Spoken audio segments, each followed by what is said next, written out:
this regular City Council meeting of July 15th, 2024, and welcome everybody. First, I'd like to acknowledge the land upon which we sit and where we are serving the community today. So the City of Medicine Hat acknowledges that we live and work on treaty territory. The city pays respect to all Indigenous peoples and honors their past, their present, and their future. We recognize and respect their cultural heritages and relationships to the land. And now we'll take a moment for reflection and/or prayer.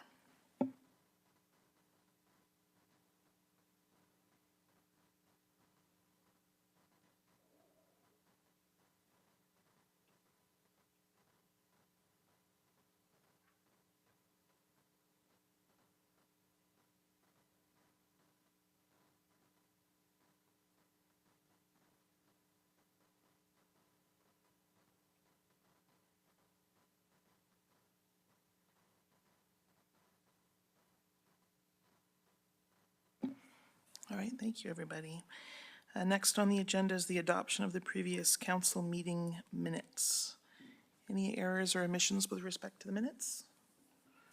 Any objection to passing them? None, so we'll consider those adopted. And the adoption of the agenda. Are there any items to take off, change in the agenda, or add to the agenda? Seeing none, we can adopt the agenda. Next is council announcements. Does anyone have any announcements? I have one, but if somebody else has another announcement, I'm happy to have you go first. All right, I just wanted, as it's been out in the news and in the community, we do have a new city clerk. Before I talk about her, and I'll ask City Manager Mitchell to say anything she would like about Ms. Azarud, I just wanted to say, first of all, thank you so much to our former city clerk, Larry Randall, who was a real gentleman of a human being. He was always so thoughtful and carefully thought of the advice that he gave on parliamentary procedure, and it was just such a pleasure to work with him.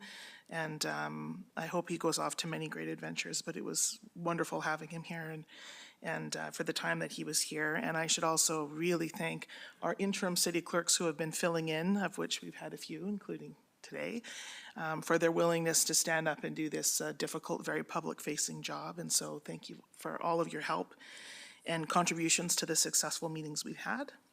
And we're looking forward to meeting our new city clerk. I understand after September 3rd, that's my birthday. Happy birthday to me. We'll have a new city clerk to hang out with that day. I'll be sitting down in my regular spot then.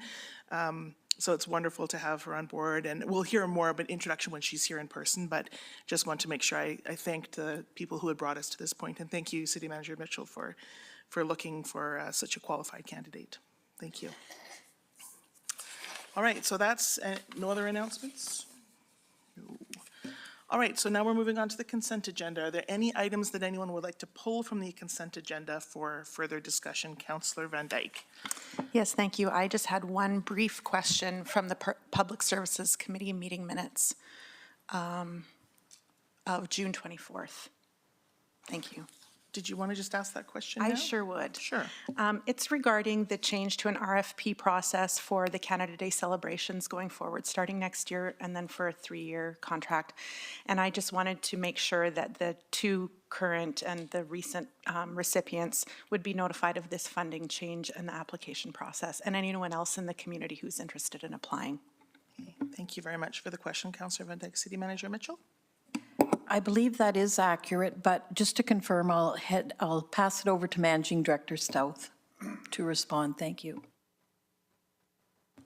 Thank you through the chair to Councillor Van Dyke. I think they've already been made aware that next year's we'll have a different process to look at, but of course it'll be publicly advertised. That answers your question, Councillor Van Dyke. Thank you. Any other things to be brought forward from the consent agenda? Seeing none, would somebody want to make a motion to? I move that the council adopt the consent agenda items as presented. Thank you, Councillor Hyder. Any seconder? Second. Councillor Sharps has seconded. Any discussion of that? All right, let's proceed to vote then.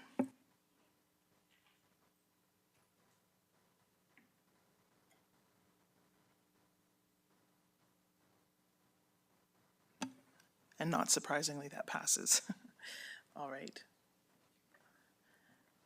Oops, moving on to our next item on the agenda.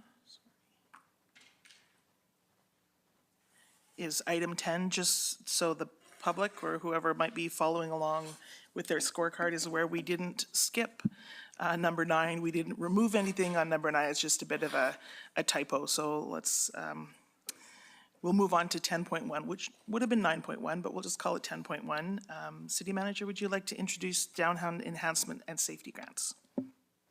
Thank you, through the chair. This has been brought forward, I believe, from Councillor Robbins and has been discussed through admin committee and the various committees, Public Services Committee, and I will turn it over to Managing Director Stouth to give us a high-level overview. Thank you.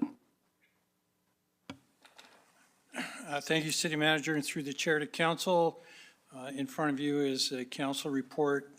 As City Manager said, coming out of a February 20th motion to investigate what we could do for downtown enhancement safety grants. We did a jurisdictional scan of municipalities across Alberta to see what was occurring in centers around Alberta in regards to downtown enhancement or safety grants, and there's certainly a variety there. Included in your package is the jurisdictional scan. The recommendation is in front of you as well, and it revolves, or pardon me, it involves a couple of different things. One is grant funding opportunity for business owners downtown for CPTED improvements, crime prevention through environmental design, and also an opportunity for grant application to repair vandalism, property damage that may occur. Certainly this is, in response to a perception that the downtown is perhaps not considered a nice place to visit by some, and an opportunity for council to give consideration to some grant funding to make some improvements and safety improvements in the downtown area and help make it a warm and inviting place for all. Funding, working with economic development, we're recommending inclusion of funding for this in the overall economic development incentive funding. That's part of the 25-26 budget deliberations in front of council. So I'll stop there and happy to answer any questions. Thank you very much, Managing Director Stouth. So we don't have a motion on the table yet, so any questions about the presentation itself? Councillor Knodel? Thank you, Councillor Robbins. Through the chair to our manager, what is happening? Managing Director Stouth, I apologize. What I'm curious about is in our package, there was some survey feedback summary information that alluded to downtown business owners not having a good grasp of crime prevention through environmental design, and that they felt they needed more information. That comment was made a couple of times. So I did want to ask, when these grants are subscribed to, if there would be a toolkit that would go out along with them, would the business owners have to do their own research about what that would look like for their business? Are we supporting them in that regard?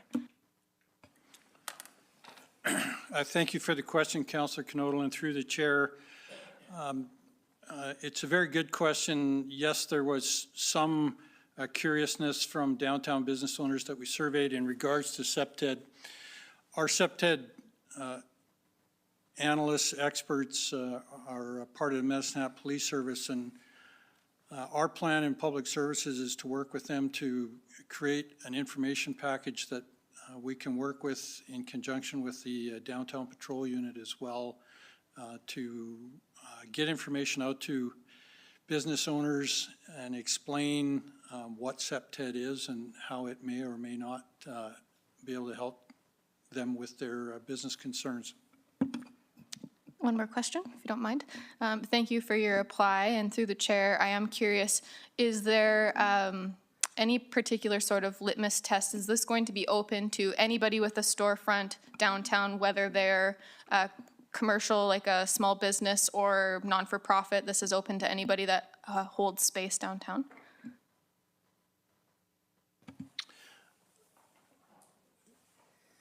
Thank you for the question, and through the chair, our approach was to engage with the business owners.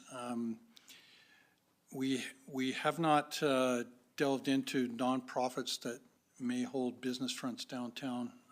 It's something we could look at if it was council's desire. Thank you very much. Councillor Dumanowski's questions for Managing Director Stout. Thank you, through the chair. Managing Director Stout.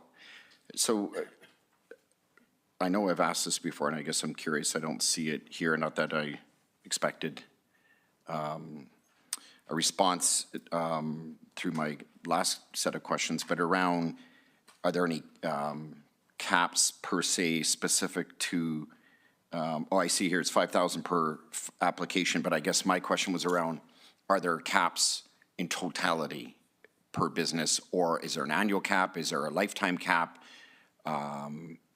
So that there is the opportunity for the spreading of those dollars accordingly. That's my first question. Thank you, Councilor Dumanowski, and through the chair, the only caps are per application. So for the CEPTED portion, grant funding is $5,000, up to $5,000 matching in city funding, and for vandalism property repairs, it's up to $1,000 per application matching. We don't, at this point in time, we haven't got a cap on how much money any individual business could apply for. It's just done through application. Okay, so in theory then, if I could supplementary, so if there were a situation where an application were made for CEPTED, is there an interval of time that has to elapse before they could come back and make a separate application? I guess I'm just curious about the absence of that level, some level of detail around that, but I'm guided by your guys' expertise, but certainly I'll leave it as a comment at this point. My second question is Part B, believe it or not, is, and I'm not taking exception to it, but it does indicate that this be a funded $100,000 dedicated annual component for said purpose. And it does make reference to the funding portions of the 2025-2026 budget deliberations. So not getting into specifics, but this comes across fairly definitive to me. So A and B create some level of binding if you support it. And my slight discomfort is more around the process of, in principle, saying that this be part of the 2025-2026 budget deliberations, but non-binding, so that, because I would find it difficult for council, or at least for me, to have a broad conversation about the budget at the appropriate times, and then, but know that this has already been side determined by virtue of this wording. So maybe I'm misunderstanding it, but is this binding or is this in principle? Thank you, Councillor Dumanowski. As the recommendation is written, it wouldn't be binding until the economic development incentive funding was approved.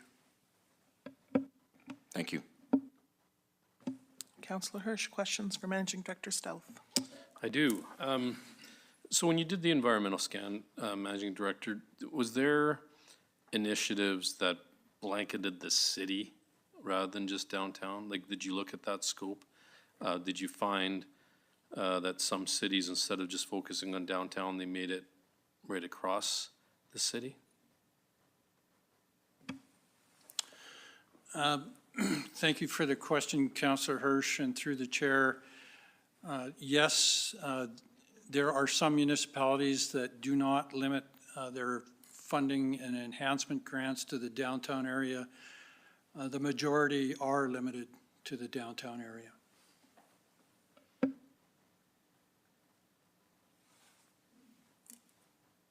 Thank you. Sorry. Well, that's all right. Once again, you were in thought, and I wanted to make sure you had a chance to ask a second question should you choose to. But Councillor Sharps has a question, I hope, too. Okay. Thank you. I do have two questions. Through the chair to city manager.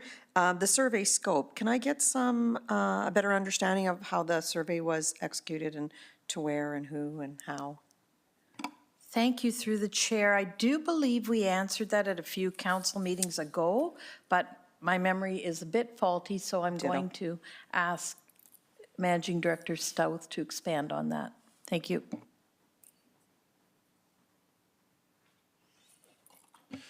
Thank you, Councillor Sharps, and through the chair, I'm just looking for the information, and I don't have it offhand. We surveyed downtown businesses, and the exact number, I'd have to I think double it's check that. 30 on here that got surveyed. I guess I was wondering how it went out. So I do remember, you're absolutely right, city manager, but I think that was a different question at a different time, and I think it was the chamber that had executed that, if I'm correct? No? Okay. Yeah, I'm trying to figure this out. And through the chair, if I may, I do believe we may have talked about it at a public services committee, so you may not have been in attendance. Okay. So if Managing Director Stouth, if you want to just get back to me, that's fine. And the only reason I ask is because I never get a survey and nobody else I talk to does. So maybe it's just I don't talk to the right people. So not that answers would be different. I just want to make sure that everyone's got a chance to speak up to this. And then my second question is around the recommendation. When I'm reading it, this grant would provide support to businesses in the downtown. So do you have to be, can you be a business owner versus a building owner? Or do you have to be the building owner because it's a leasehold improvement?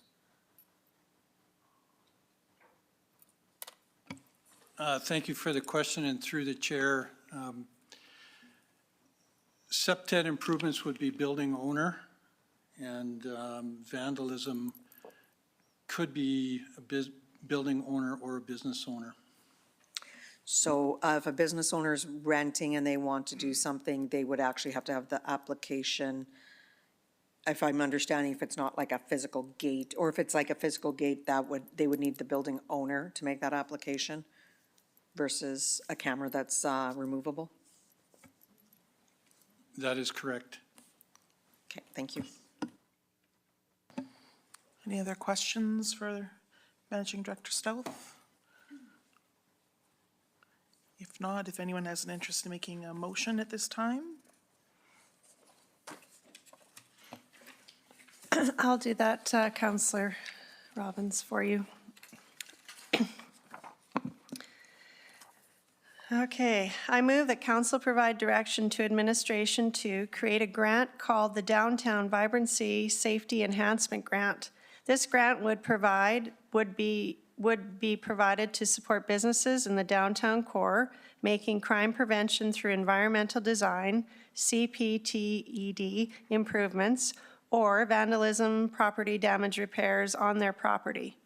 Funds will be provided 50% from economic development incentive budget and 50% from the business owner, capped at $5,000 in city funding per application for CPTED improvements, and $1,000 per application for vandalism, property damage repairs, and B, fund $100,000 dedicated annually as a grant focused on the downtown enhancements and safety as part of the overall $2.6 million overall economic development incentive funding requested as part of the 2025 and 2026 budget deliberations. I will second that motion. Thank you very much for that, Councillor Hyder. Councillor Van Dyke. Yes, thank you. Through the chair, I just had a comment I wanted to make, so no question, so I wanted to wait till the motion had been made.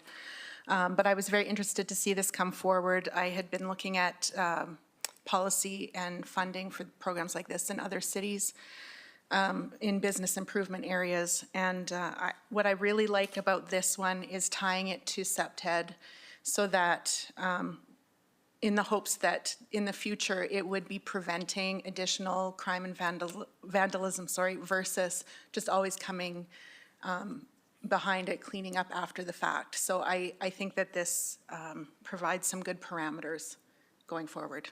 Thank you. Thank you, Councillor Van Dyke. Councillor Hirsch. Thanks. So I am struggling with I'm actually okay with the SEPTED. I understand it. I sit on police commission. I see it all the time in terms of the surveys that were put out. I think it makes sense where people congregate and decide to have sleep the night in areas which may result or may not result in any type of property damage. The struggle I have, though, is the 1,000 per application for vandalism and property damage repairs, where the statistics show and the data shows that crime is just not limited to the downtown. And before my phone explodes with business owners outside the downtown that says, hey, so let me get this straight, my tax dollars are going to fund this, but yet it goes to only a group within downtown. And again, I want to emphasize, I understand the SEPTED part, but the $1,000 on vandalism and property damage repairs is real to everyone in this community. So I'm struggling to support it as is. I don't know what the options are. If in fact we can amend this to have the $1,000 available to all business owners within the city of Medicine Hat. Again, my trouble is we've certainly, this council has shown responsibility to our downtown merchants, which I think is fantastic. We've enhanced patrols to the downtown. There's a perception that it's not safe, which I appreciate, but the facts are that there's a blanketed spread of challenges across our city when it comes to acts of property damage and that sort of thing. And I just have to go back even a few months ago where that gentleman or an individual went down the street in Dunmore and broke a bunch of glass, and did a lot of damage to businesses along that manner, to which the only refuge that that business owner or property owner would have is their own insurance, or they have to self-finance it. And for me, and on top of it, if they do submit a claim on their insurance, as we all know, when you submit one claim, all of a sudden now that hangs on you for a few years in terms of making the claim, and then all of a sudden your premiums are going up. So I don't know if we, to satisfy, I would make maybe I'll just sit back before I make a amending motion request to listen to any other comments in this regard and then go from there. Thanks. Thank you, Councillor Hirsch. Councillor Sharps. Thank you. I appreciate that, Councillor Hirsch, and I tend to agree with you. It's not just downtown. Even though I think, when we look at it, downtown lease rates are always higher than external. So maybe we look at it as a prorated. But having said that, it was actually something Councillor Jumanowski brought up, and I thought that maybe I had misunderstood it, but I don't think I have. So I guess I feel like this is a little bit, and I like it in essence, and I like everything that it brings to the table. I am struggling that we haven't approved the budget yet, but we're approving components within the budget. So I feel like until we approve the budget, this is a subcomponent of the budget that we can talk about once the budget's approved. So unless there's something I'm not understanding, I don't know if I can support it as is. I'd rather have the budget approved first and then the subcomponents of it. Councillor Hyder. Thank you, and through the chair, couple things. For those of us that might not know, or people that are watching, if we could just have a example of SEPTED for our community. Managing Director Stouth. Thank you, Councillor Hyder, and through the chair. I think the police were, when they were here showing us their downtown strategy, they showed us a couple examples of CPTED. One was some iron gates that were put up to restrict access to a common area in the building across the street. There's a breezeway in the back that was gated off. Other examples can include taking areas that are under trees, et cetera, like that, where folks would congregate, and they actually placed broken concrete blocks, old sidewalk blocks, just to discourage the congregation of folks in those particular areas. CPTED can be lighting. It's really about the environmental design that discourages unwanted actions. Thank you, I appreciate that. I just, I had a little bit of an understanding, but I wanted to make sure everyone knew what we were talking about. And I appreciate all the work that goes into that. I just need to echo Councillor Hirsch and Councillor Sharp's concerns with just having this for one demographics in our community. I do believe it's, to be fair to all business owners, that we should be offering this across the city. So thanks. Councillor McGrogan. Thank you, and through the chair, just similar comment in relation to the downtown businesses.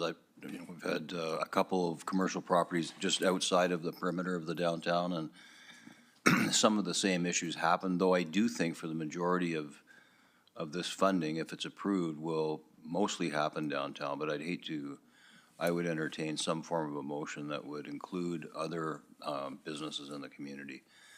Secondly, in relation to the budget, I think it's such a small amount of the overall budget. I'm not personally too concerned about it, though it does seem a little backwards.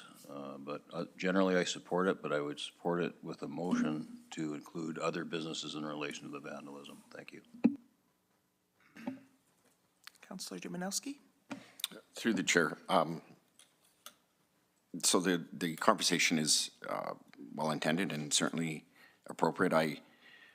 Small struggle is that this really wasn't initiated with an intention to deal with a very targeted area of our city in many regard, not to exclude other businesses. And similar to Councillor Hirsch, I don't want to get a bunch of emails that suggest I'm not including, but I don't think, I absolutely do not think anyone would interpret the motivations behind this as an exclusion to them if they're in another area. I think the genesis of this and the principles behind it were to target downtown, where we know with certainty there's a disproportionate amount of issues. They are separate, CPTED and vandalism. So I mean, if the will of council is to expand it, that's great, but I suspect we will have to put far more money into this than what we initially believed would be satisfactory if we do that. But maybe further to Councillor Hirsch's question.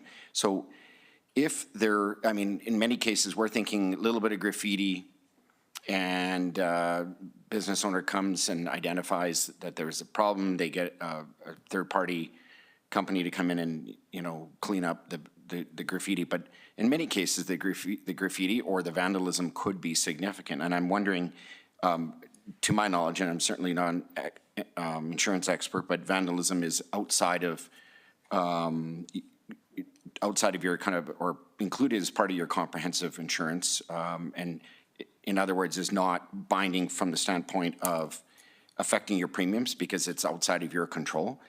But my question is, if a business owner were to effectively deal with a significant act of vandalism, which could include graffiti or otherwise, can the $1,000 be used as a deductible for their deductible? Because I would imagine that is the impediment for a lot of people, that they now, regardless of the amount, whether it's $1,000 on the dot or $3,822, that they are, if they go through insurance, they are having to deal with that deductible. So in essence, we could be helping them by permitting that, because my sense is that the vandalism will far exceed it. $1,000 doesn't go far in any regard today. So could this be part and parcel of a deductible coverage? So City Manager Mitchell, you had your hand up, but Managing Director Stout sort of was giving me the I got something to say look, so he's gonna, thank you very much. Yeah, thank you for the question, Councillor Dumanowski, and through the chair. So the $1,000 cap on vandalism is the limit of the city's participation in this recommendation. If there was $3,000 in damage, the city's limit would be $1,000 towards that. In a sense, the answer to your question is yes. If they had damage that exceeded more than $2,000, they would hit the cap of $1,000. It could be treated as a quote deductible. So that that should, I think, address your concern. It does, thank you, through the chair. It was more or less kind of coming off of Councillor Hirsch's question around the cost, et cetera, and I was thinking that. So if that were able to be a qualified expense, I think, because in many cases, we're thinking simple graffiti, $1,000 repair, but in many cases, vandalism/graffiti will far exceed that amount. And so if they're willing to go through their insurance, but use the $1,000 for their deductible, I think that would go a long way. And in many cases, we're actually helping them even over and above. Thank you. Councillor Knodel. Thank you, Councillor Robbins. I would like to focus, and this is alluded to by both Councillor Dumanowski and Councillor Hirsch in regards to the target audience in our community. And I don't want to discriminate against those that aren't in the downtown core, but I want to focus on the area that has the highest incidence of these particular issues, which is downtown. As in my perspective, kind of a pilot. This is like a pilot project. We have not done this before specifically. So I think in my perspective, if we can make as Councillor Dumanowski is saying, if we can allow forgive me, I'm losing my words tonight, but the handout that we give to a business or the grant that we give to a business to be a bit more robust, but it focuses on a smaller target location or audience, then the impact will be greater for the businesses that do apply downtown rather than trying to spread out a little bit of money here and try and distribute it all across the city. So I'm thinking that in my perspective, it would be most impactful to start with the downtown core. And if there is success, then we could consider improving the scope of the program in the future. But for now, I think it's the most impactful, the most powerful to focus on the smaller area. I do appreciate what Councillor Dumanowski said about the possibility of being allowed, business owners being allowed to use that grant towards their insurance, their deductible. Thank you. So overall, I think it should go forward, but there's room for growth on the other side of testing it out. Thank you, Councillor Knodel. Mayor Clark. Sorry, thank you. Through the chair, I'm in line. I can't remember who said about the budget. Like, we're in the process of doing our budget right now. The budget that is proposed is funding for incentive programming for 2025, 2026 budget, which that is the one we're in process of. So even though I'm supportive of this generally, I'm not going to support it right now, just so that we can include it in our overall budget discussions. City Manager Mitchell. Thank you, and through the chair, to the questions surrounding the budget, I do believe administratively, because this came forward as a notice of motion, we wanted to make sure that we brought it forward to council.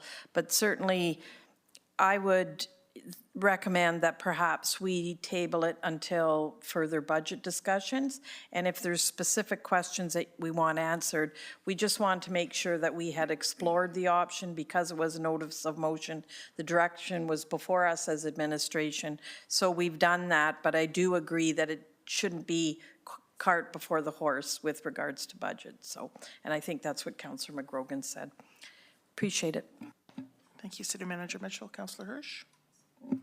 Just maybe, I'm actually in the process of maybe making, there's a motion on the floor. I want your version to see, I've got an amending motion basically to refer back to public services. So I just want to understand from you if that's something that you would entertain. Yes, I didn't express my opinion. It's hard to be the chair, you're always last, but it's good to hear what everyone else has to say and not try to jump in and get my viewpoint in earlier. I had done the notice of motion so that we could explore it, and I appreciate the work that's been done to explore the question that we posed to you. And so there's some parts of it that we didn't pose. What about nonprofits? What about businesses outside of the downtown core? Those were not questions that we asked.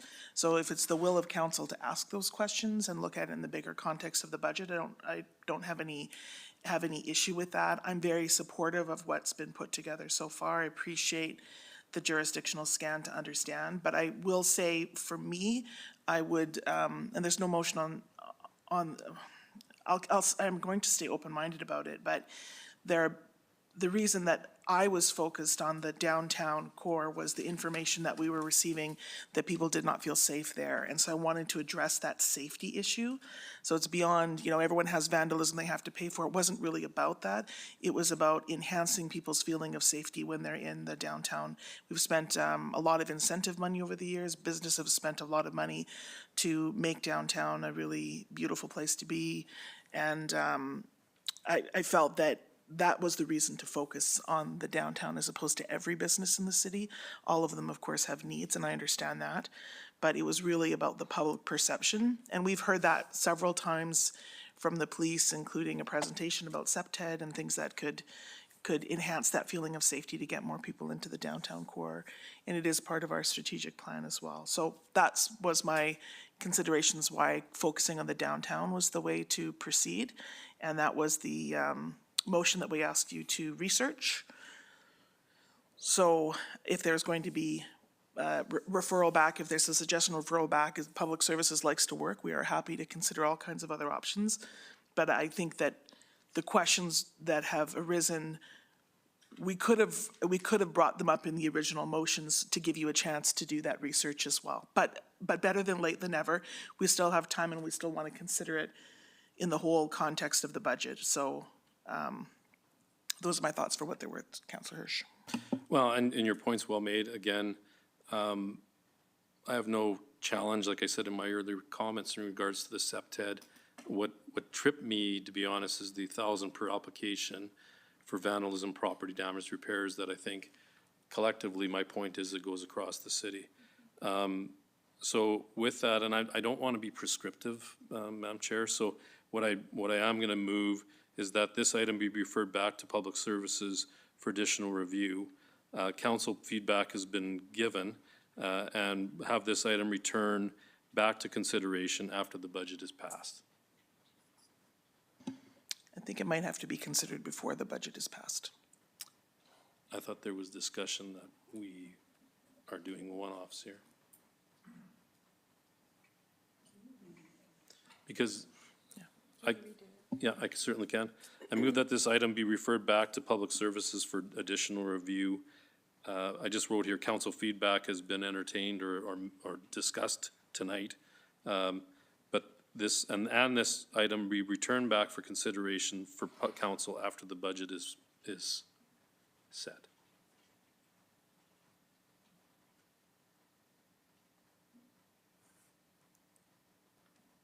All right, so that's an amendment to the motion. And if we're having a motion to amend, we need a seconder. I'll second that. Yes, thank you for a second. Yes, no, it's good. We will document that. City Manager Mitchell. Just some clarification from Councillor Hirsch. Returned to council after the budget has been tabled or say- reviewed or? Sorry, I would say passed, because this is in consideration of, from a packet of funds that economic development's already presenting at 2.5 million. Thank you. So that part is already prescribed. I'm just saying that we should actually after. do it after the fact. Okay, thank you. I just wanted some clarity. Mayor Clark was next. Thank you. I lean towards supporting this, but I would prefer that we include it in our budget discussion. So if we are contemplating a lump sum for incentives, that this would be part of that discussion, but after is fine too. It just seems like if we're already discussing budget, it might be opportune time to discuss this as well. So we don't want to go cart before the horse. We want cart after the horse, but cart attached to the horse? Am I? Okay. Any issue with that amendment? That suggestion, Councillor Hirsch, are you happy with your motion as it is? I am. I guess and then the messaging would be, I didn't want to be specific and be directive. I just want another review in terms of, because what we heard tonight was, certainly for me, was the $1,000. I also heard nonprofits, et cetera, that are, or may be affected by this. So I think there's a couple different items that I heard tonight that maybe would be key takeaways for consideration at Public Services. Okay, so we have an amending motion. We have a seconder to the amending motion. So we're going to vote, unless there's further discussion. Oh, sorry, Councillor McGrogan. Thank you. And through the chair, I think I guess if we're giving public services something to consider, I don't know if we would do that now, but being that this original motion was really focused on the downtown area, I'm not so sure the statistics wouldn't support outside of that area as well. I think we haven't looked at vandalism and willful damage calls outside of the downtown area because we're obviously focused on that. So I would like to see something from police service or wherever it comes to say, okay, here is the hot spots for damage, just so we know where we're at with this. So I would appreciate that information as well. Thank you. Councillor Hirsch. And just through the chair, it is available on the police report, and I guess being on police commission, it was discussed that the perception of the damages and vandalism is not correlated to SEPTED. You could actually be sleeping in some areas and provide no damage, but there's damages that occur all throughout this community. So I'm trying in some ways to kind of split it up a little bit, because I truly believe in SEPTED for downtown for sure, because that's where the congregation occurs. But the damage piece, again, that was my sticking point, so. All right, any other discussion on the amending motion? Mayor Clark. Thank you. Through the chair, I'm not certain about the whole, like the other areas of the city, so I just would like, there's no motion to consider that. This is just sending it back for Public Services to take a look at various things and bring something back to council. Correct? Yeah, I'm looking at my fellow members of Public Services. That's, I think, what we understand. We understand the role. Staff understands the direction. Managing Director Stouth, we're going to add it to the agenda and talk about it further. If that's the goal of Public Services, I think we got it. Okay, seeing no other discussion, let's vote on the amending motion.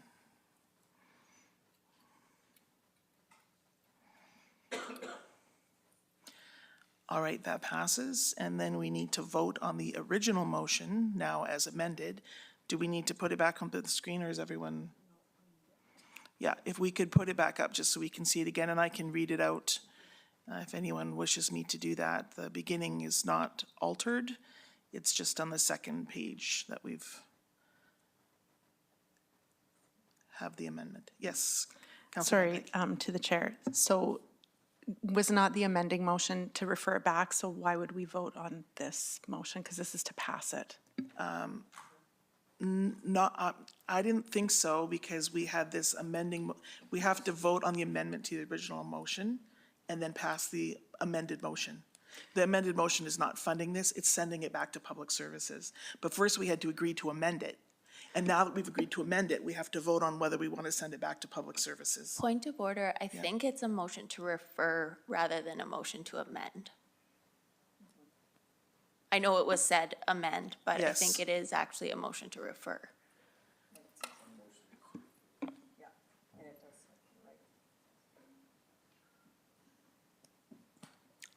Well, we all know what the intention is.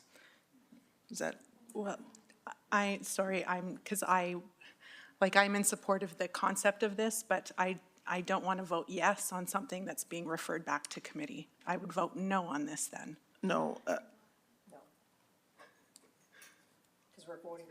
we're voting to send it back to Oh, committee. we're It's- including the amendment. Yes, Okay, thank Because we you. voted on the fact that we could amend this entire motion. Sorry. Just wanted to make sure I knew what I was voting on. Yeah. Thank you. So I still think we need to vote again. That's my assessment, because we've amended this motion to add an extra paragraph to it. And then we have to, so we've agreed to amend the motion to do that. And now we're going to refer it back to the Public Services for additional review. So I do think we should vote on it again, just to be certain of the process. Mayor Clark? Okay, it just seems like the original motion and the motion to refer are not in agreement. So I think if it's a motion to refer, we voted on the motion to refer and it is referred because we voted on it, but perhaps the acting city clerk could weigh in on that. The acting city clerk believes that I am correct. So I think we're not funding, we're referring this, we've accepted an amendment to this motion, referring it back to Public Services. So that is what we're voting on, is that the piece on top is being referred back to Public Services. And in the future, we'll just be more specific in our language. If we want to refer a specific motion back, then we'll do that. So let's vote on referring this back, but this specific motion.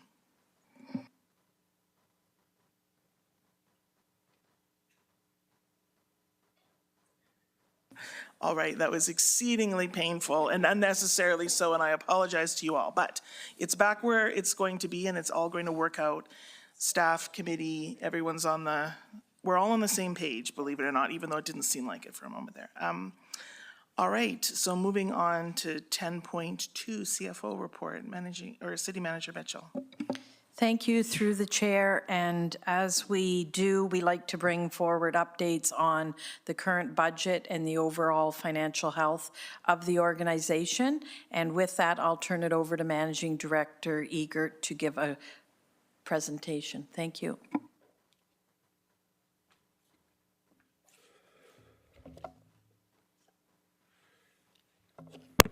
Thank you, City Manager Mitchell and Madam Chair and members of council. Good afternoon. We had presented this CFO update to Audit Committee on June the 18th. And I think we had a pretty good discussion at that Audit Committee meeting. And it was decided and recommended that we then present this to council just for information. So just a reminder, we do 3 of these a year. This is the first triennial CFO report, which takes us through to the end of April 30th. There will be a more comprehensive one at the end of the year, but this certainly will give a sense as to where we are through April 30th.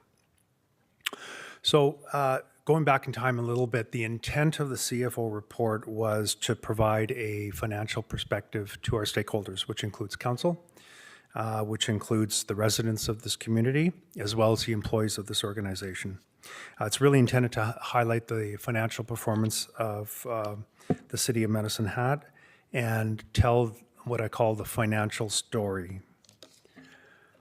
So you will see as we go through this that we have some bright spots and we have some headwinds and challenges that we are currently dealing with. So the agenda, the way we've laid it out has three components. One is what is the current environment that we're in the midst of? Number two, what is the financial performance to the end of April? And then number three is other items of interest that somehow have a financial tie or financial component. So let's go to the first area, current environment. This item has come up a few meetings, and it's still a timely topic for most of us, and that's inflation. And I call it inflation as increasing cost, or the environment of increasing costs.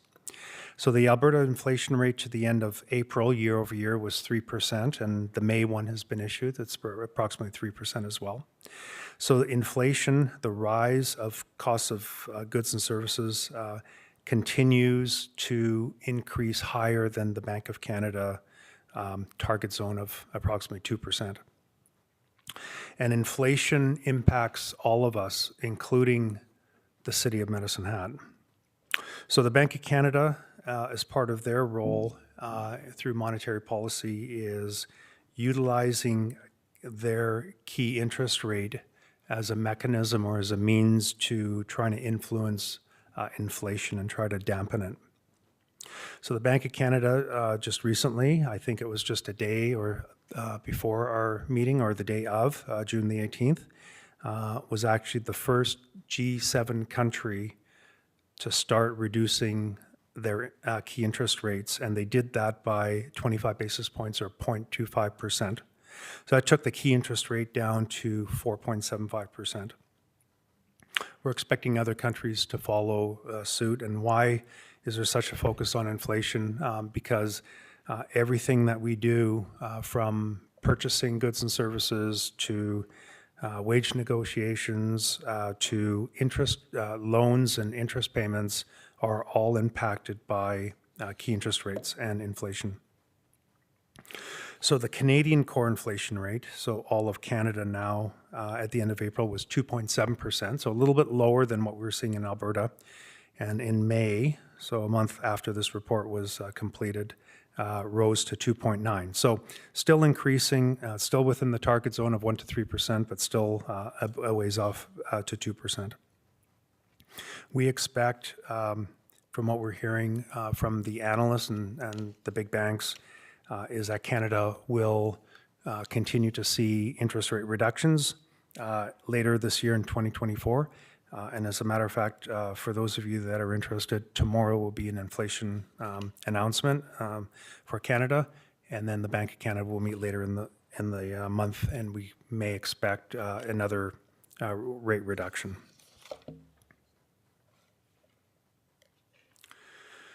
So there's some commentary here around interest rates, but I do want to highlight that both the Federal Reserve in the U.S. and Bank of Canada have been holding, but we're expecting reductions, as I mentioned, later in 2024 and beyond. It's really the Bank of Canada and the central bank in the U.S. is trying to target the rise of costs to that 2% level.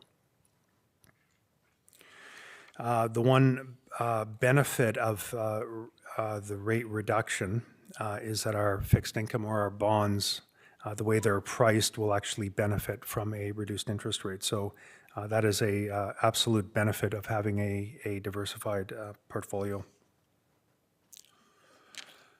Another topic with our current environment is our current infrastructure funding program with the province of Alberta. So for 2024 and 2025, that infrastructure funding amount has been confirmed by Municipal Affairs. That major funding program is called the Local Government Fiscal Framework. That's a new program, and it replaces our former program called the MSI, or the Municipal Sustainability Initiative. Important to note that after all the dust settles with this new program, is that our annual allocation will be 21% less than what we experienced with the MSI program.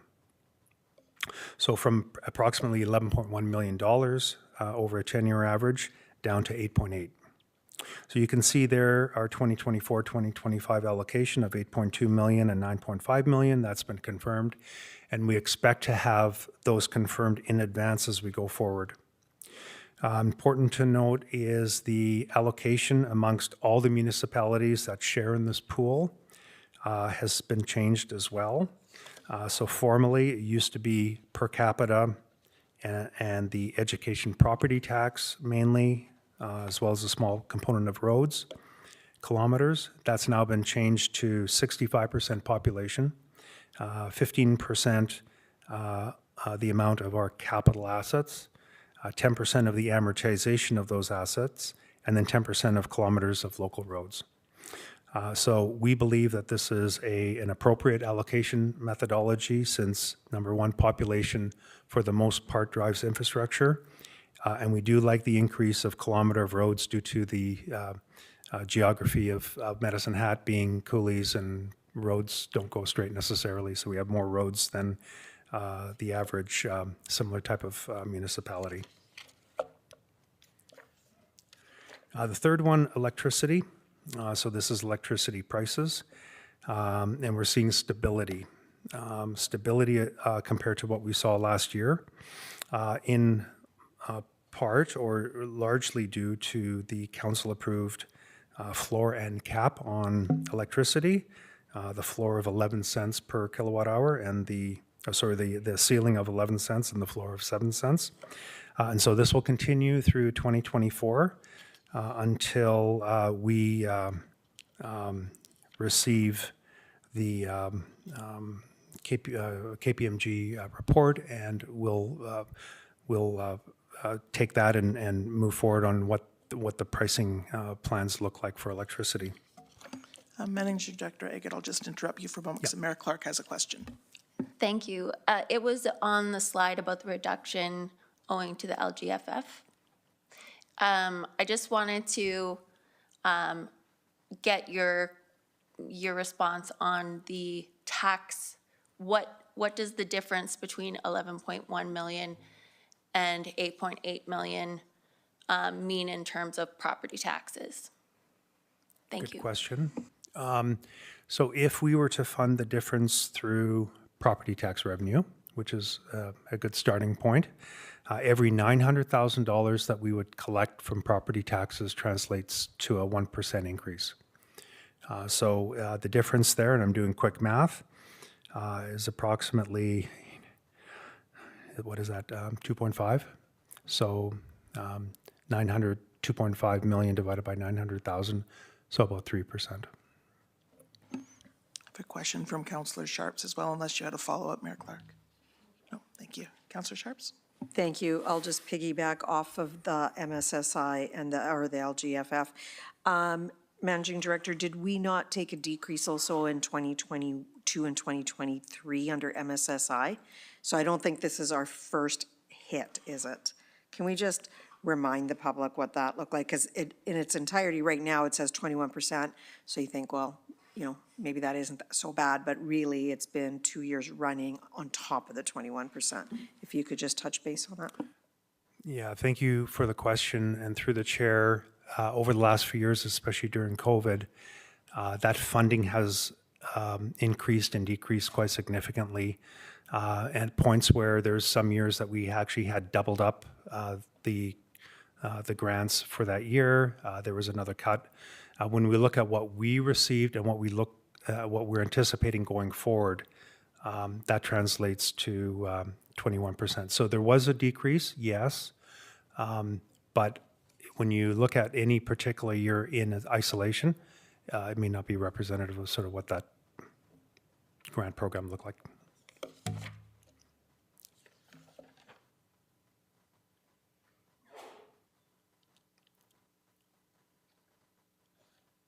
I might need some assistance in advancing the slides. There we go. Okay, I'm going to move to the next area called financial performance. This first area is outlining the major financial positions compared to last year in December. So we have four main buckets in our financial statements in our balance sheet. The first one is our investment portfolio. This is at market value, $749 million. And what we saw compared to December was an increase of about $16 million over that period, 4-month period. And that increase is largely due to increase in investment portfolio results and investment return. If I fast forward to the end of May, because we don't have, or the end of June, we would see probably another additional $16 million taking us to the end of June as well. So this year has actually been quite good. The markets have performed quite well here in the first quarter and actually in the first half year as well. The second one is our debt, $432 million. Compared to December, that's decreased by $5 million. That decrease is largely due to a principal repayments that we made during those first 4 months. The third one is the asset retirement obligation, $255 million. So there's no change. We measure this one time a year, and that'll be remeasured at the end of 2024. The asset retirement obligation is intended to represent what is the obligation that we have for our oil and gas well abandonments and reclamation, landfill abandonment and reclamation, asbestos in buildings and so forth. So the accounting rule that they designed is intended to capture all of that. What's missing from this is items that may not be captured. If there's any requirements coming out of the energy regulations regarding abandonments or reclamation of our power plant, if there's plans on abandoning buildings that we haven't in the future, those aren't captured in this liability that we're required to state on our balance sheet. So just keep in mind there's some things that aren't recorded on here. The fourth category is our net capital assets. So this is basically all the infrastructure that we have, whether it's buildings, whether it's fleets, everything below the ground, everything above the ground, everything on the ground, roads, trails, and so forth. So it's 1.4 billion. The actual historical cost is around 3 billion. 1.6 has been amortized or depreciated. So it's probably through half the life of our estimated useful life. It's a big number. If you look at what the replacement cost, it's much higher than $3 billion due to inflation, due to the age of some of the assets when we purchased them, say, 50 years ago. If we were to replace them now, it would be much more expensive. So our future, there's other future obligations, as I mentioned, that aren't reflected in here. And that includes, for example, as we replenish our assets and renew our assets as they become due, we'll be required to replace them. That's not included in this obligation as well. So turning to our operating performance on the municipal, you can see the chart on the left takes us to April 30th. Where we thought we would be at the time is a deficit of $28 million, and we actually came in with a actual deficit of 28.4 million. So more or less where we thought we would be at that period in time at April 30th. And you may ask, why are we actually budgeting and anticipating a deficit at that point in time? It's partly due to the timing of expenditures, due to construction season, and as well a large portion would be our property taxes aren't due until June 28th or 29th, the last business day of the year. If I look forward to December, our deficit is 10.6 million. This requires an explanation. Our investment earnings now include, we're required only to include the realized portion of the investment earnings. There's actually a further $9.3 million of unrealized gains. Unrealized gains would be gains that shows on the market value, but we haven't necessarily sold them or crystallized the gains. Nevertheless, we measure them at fair market value, and we record that on a separate sheet. So we'll always see this, and you'll continue to see this explanation here about the difference between realized investment gains and unrealized investment gains. There's three other areas where we saw lower revenues or higher expenses. Based on, number one, lower fine revenue due to visible photo radar vehicles. So as you've driven around the city, you've probably seen them. Photo radar vehicles, which are actually quite visible. Second one is lower revenue due to the Big Marble Go Center due to the shutdown over the summer. And then the third one is understated temporary staff requirements, OT costs for emergency services. So we do prepare management reports on a regular basis, and we're actually in a initiative currently that we've begun is to look at our management reports and see how we can improve them and how we can make them more efficient for management and for operations. Turning over to operating performance for utilities and energy, we've included here the rate-based utilities, and you can see the rate-based utilities are essentially on budget for the period to April and then forecasted out to December. We're talking about operating income, so very little variance from what we expected would happen. The large variance is in the energy production area. So for the end of April, there's a $14.1 million unfavorable variance from operating profit. And to the end of the year, we're forecasting that to be $24.1 million unfavorable. Why is it unfavorable? We're seeing lower pool prices in a highly competitive marketplace than what we had initially budgeted. And then the second one is lower gas commodity pricing in a market that's oversupplied. It's important to note that this variance of about $24 million means there's a shortfall in what we had planned to account for as a distributable cash flow or dividend to our reserves. So that'll be updated here as we go through the summer and in fall. But that's our best estimate currently as to what we're going to be seeing. Capital projects. So if you look at all the open capital projects, and keep in mind these do straddle the year and sometimes many years, we have just over $700 million of capital that's been approved that are still open and that we're working on.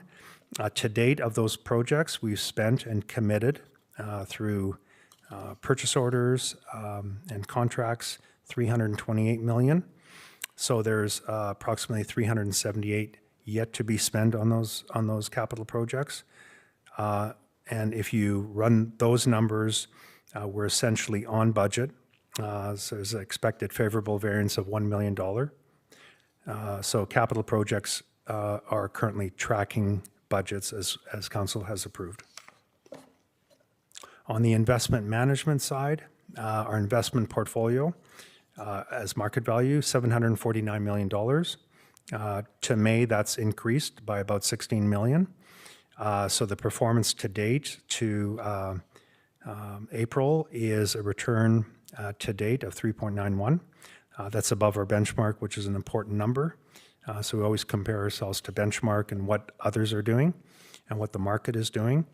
So what this says is the investment managers are actually doing work to beat the market. If you take that out to the end of June, the end of May, I should say. I said June previously, end of May. That return is 5.99%. And our benchmark compared to that is 4.83%. So I'm quite pleased with those numbers. So our investment strategy continues to leverage top-tier investment managers. We have a well-diversified portfolio, and that's by asset class and by geography. And we are taking the long-term approach with respect to volatility, which means we don't time the market. And so we're in it on the investment for the long term and focus on quality investments. We do also have a strategic asset allocation study. That's a follow-up to the one that we did a few years ago. That will be completed in 2024, and that'll help us nudge us towards a more refined strategic asset allocation for this investment portfolio. I would say this is our to get the asset allocation correct is our advantage, our competitive advantage with respect to this portfolio.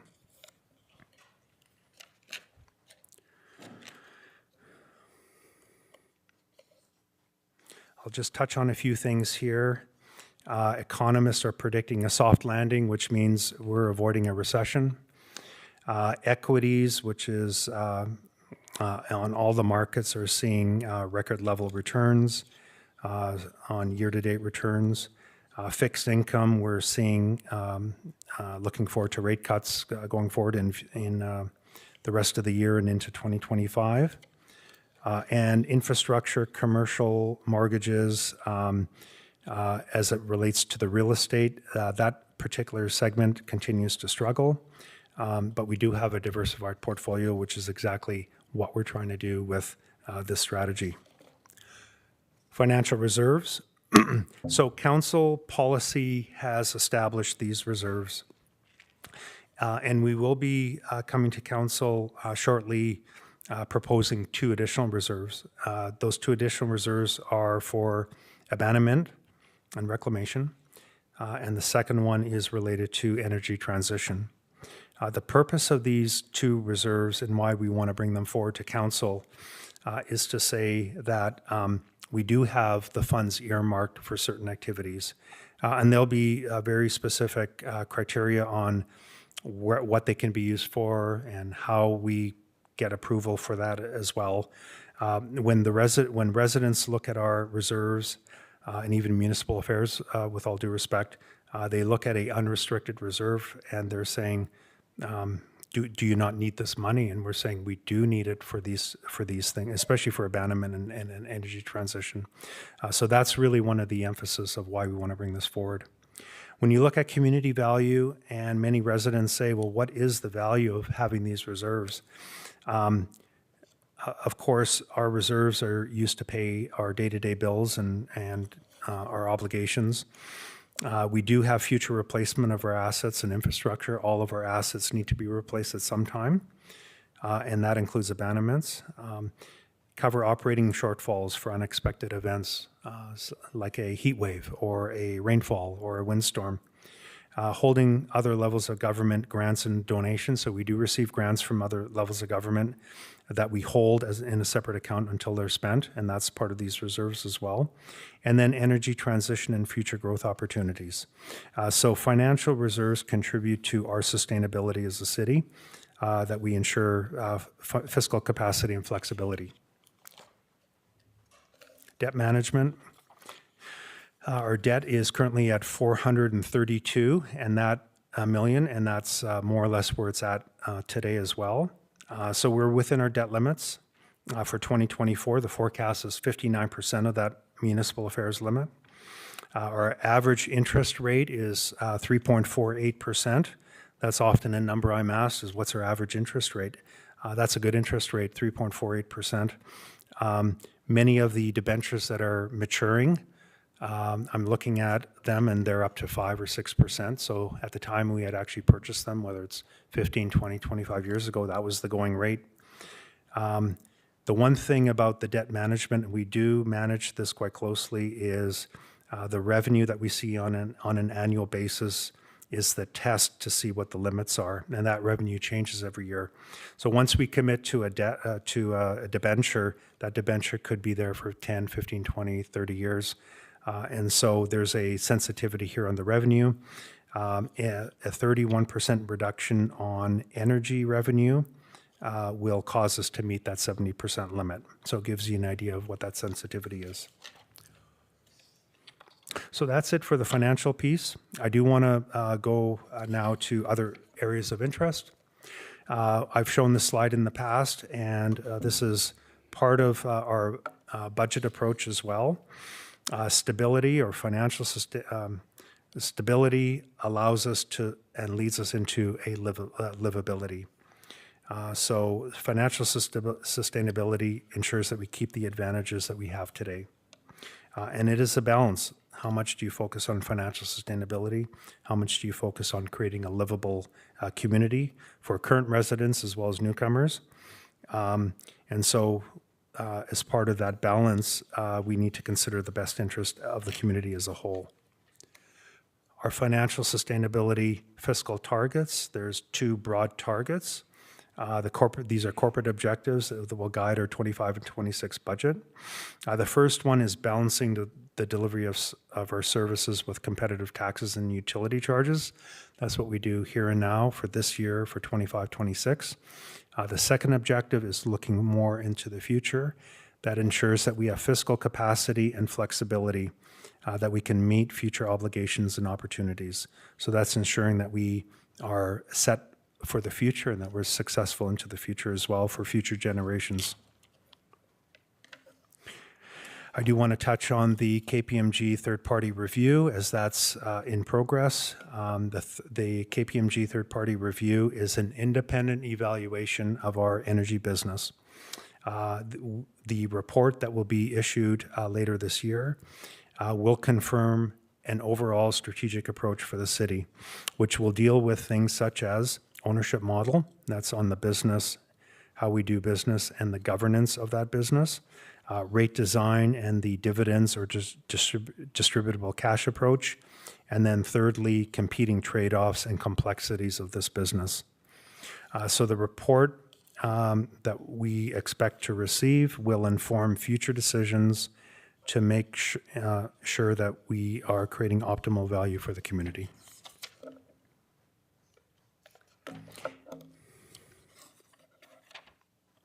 And lastly is the 2024 community survey. And that community survey was made on May the 6th to the 26th. So you may have received a call. You may have actually submitted a survey through one of our portals. So we will be receiving a final report, and that'll be presented to council later this summer, most likely in September timeframe. So a little bit about the survey. You're all familiar with Ipsos. Ipsos is a survey across Canada, across the United States.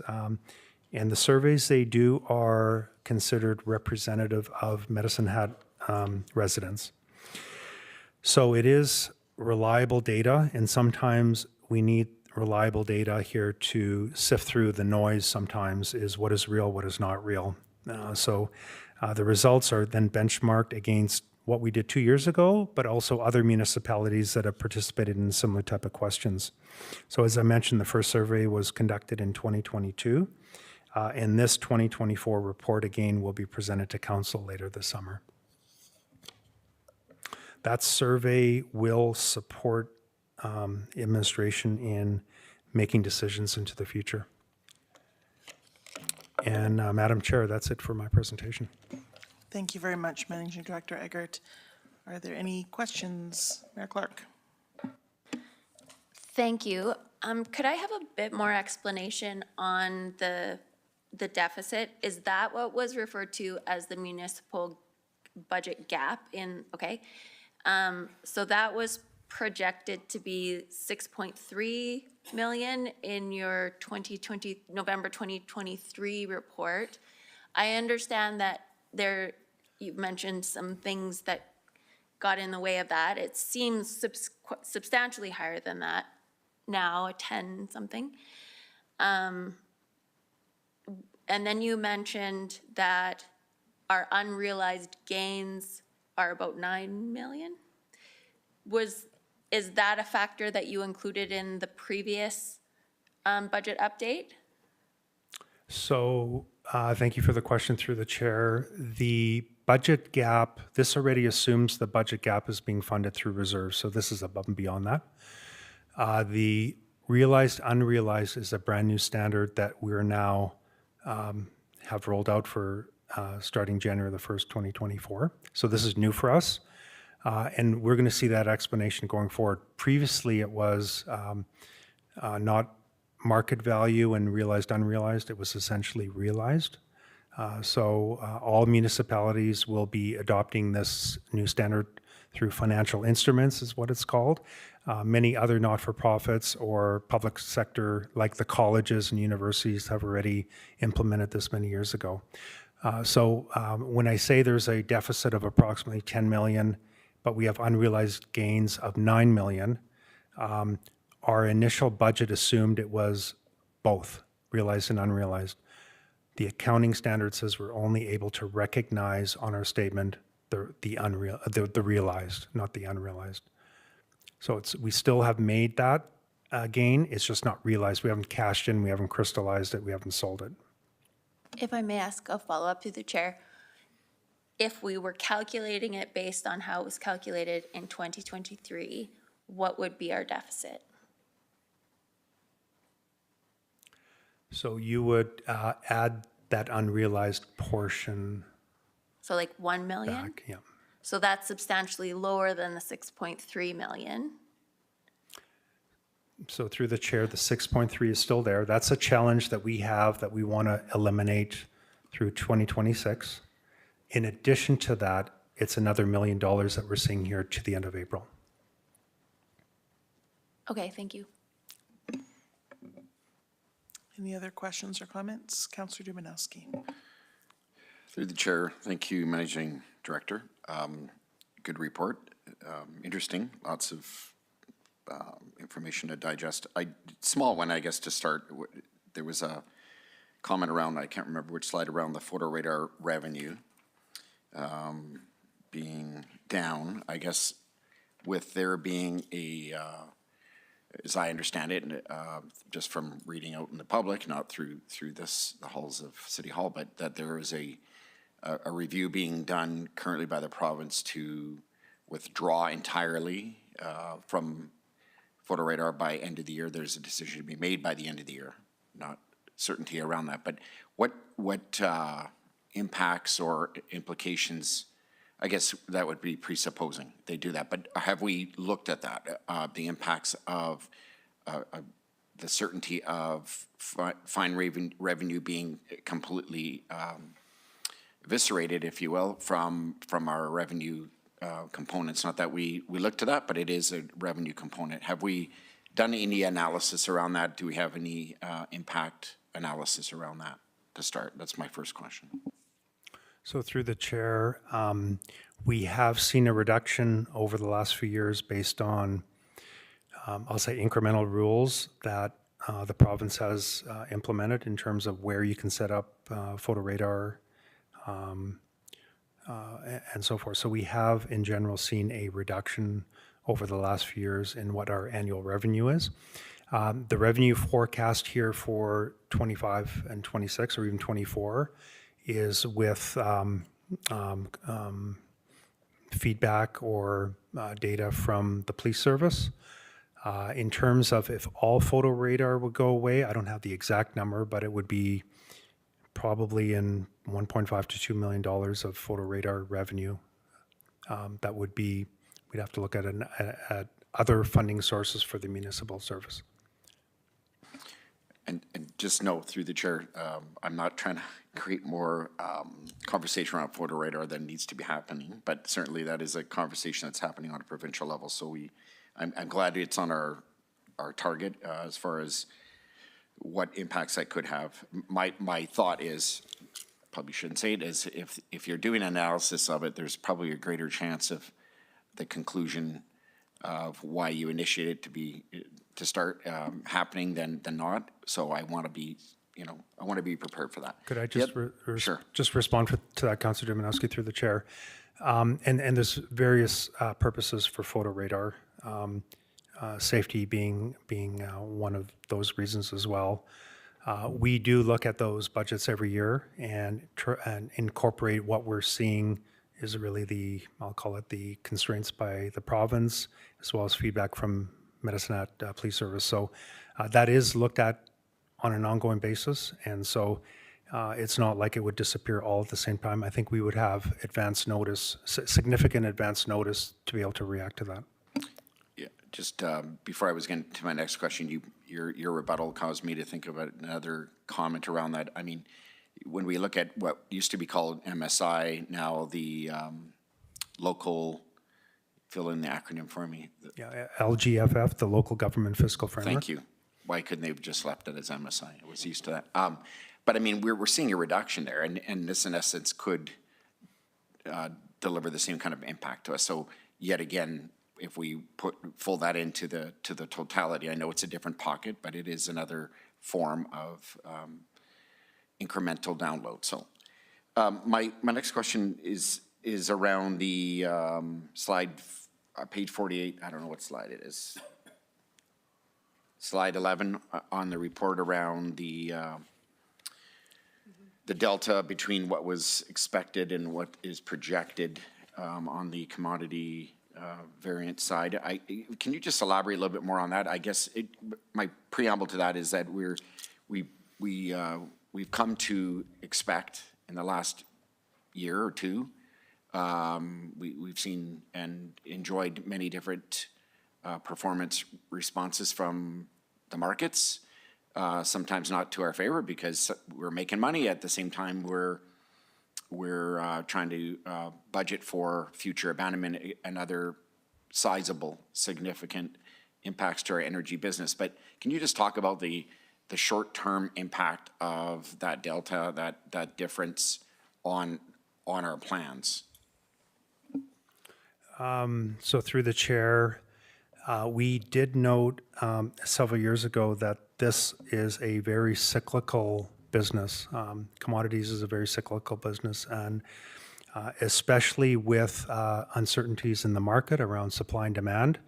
At the time we saw higher prices, we had highlighted that will not continue because it is a volatile business and it does go in cycles. If you look at 1 year in isolation, it can be maybe a little bit misleading in terms of what is all this money going to be used for. I call it excess funds to be used in the future for the business. That would be capital replacement, that'll be abandonment and reclamation, that'll be paying down debt, and other opportunities. If I didn't mention energy transition, that's another one. So those are the kind of things. So some years are higher, some years are lower, but they're big ticket items that will come. And that includes abandonment potentially depending on what happens with the electricity business in general. So what impact would it have for this particular year? If this continues, that'd be $24 million less that we would take to the reserves that we anticipated. What would that do to our long-term plans? Certainly, we'd have to be wise, as we always are, in terms of how we use those funds, when things need to be replaced, and apply, a risk matrix in terms of what is the risk, what is the impact. So I'm not saying that number needs to be as high as possible. The impact is we're seeing less than what we thought we would. If I could, through the chair, one last one is page 52 or slide 15. Obviously, the financial reserves picture, when we see that, and it's been said many times before, and you done it well again today to suggest that even though we see this totality of reserves of $749 million, there are many established financial reserves for very specific purposes, and it's that narrative that we're always trying to not combat, but clarify. Part of which, when I look at this, and I know there's more work to be done on that and more detailed work specifically to that, especially if we're getting other levels of government or other partners who look to some of these reserves and see that we're quote unquote flushing cash. It doesn't necessarily tell the true story, and which can put us to some extent at a disadvantage when we're trying to tell those stories or make our pitch for other source of revenue or grants. Can you just refer to the operating reserve, 34 million? I see there two simple bullet points of covering operating shortfalls, unexpected events.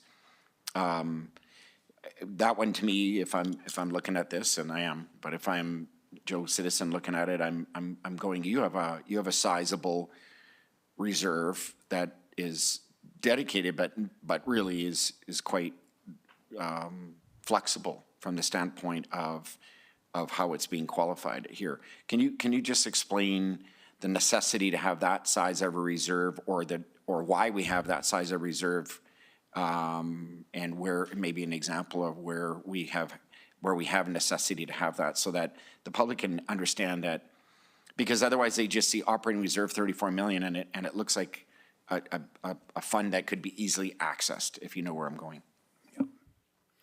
A great question through the chair. So the operating reserve would be amounts that we put aside to help us with almost like emergencies, if you will, things that weren't planned for, weather-related, insurance-related. So just on the insurance, for example, we, through our insurance review, had done a review on what our retention rates are or our deductibles are. So we did a review. So increased our deductibles, which means we're saving a significant amount on annual premiums. But when we do have an incident, we need to pay that deductible. So this is intended to cover part of that. Also, when you look at investments and how volatile they can be year over year, and you can look at the last few years to say this year has been great and last year has been great, but the year before wasn't great. So they do go in cycles as well. And that's intended to cover some of those. It's more of a smoothening for those kind of things. So weather related is a good example, insurance and investment smoothening. I will say it's best practice when you look at other municipalities is to have a operating or a tax stabilization reserve. So some other people call it. Our target is 10 to 30% of our annual cash municipal expenditures, which is about $130 million. And when you look across Canada and the U.S., like I said, the advice and the best practice is to have one of these operating reserves set aside. Thank you. I don't see any other questions or comments, so thank you very much. Okay, thank you for your questions. Thank you. All right, moving on to our next topic, which is Council Committee of the Whole Next Steps. City Manager Mitchell.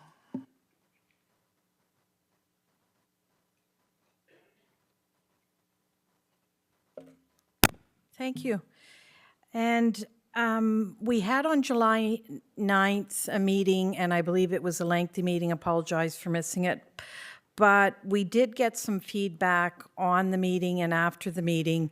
There are 55 projects, and it is very difficult for council to get their arms around exactly what are those projects that we want to complete and we want to do. So as administration, we're just going to go over a few things and give you some options so that we can get some clear direction on next steps for the budget. This is a different budget process too than we've done before. We heard feedback from council on the last budget process. So we're trying to go through this process and make it as user-friendly as possible, I would say. All of the projects, as Managing Director Egert and Aaron have outlined, are based on council's strategic plan. But how do we figure out of those 55 growth projects, the ones that we want to take and the ones that we don't? So one of the options that we could do, taking the feedback from July 9th back, is look at a poll from council and just get some feedback on where you see the projects, and then coming back with the poll with a few different options. I likened it sort of to when Director Barta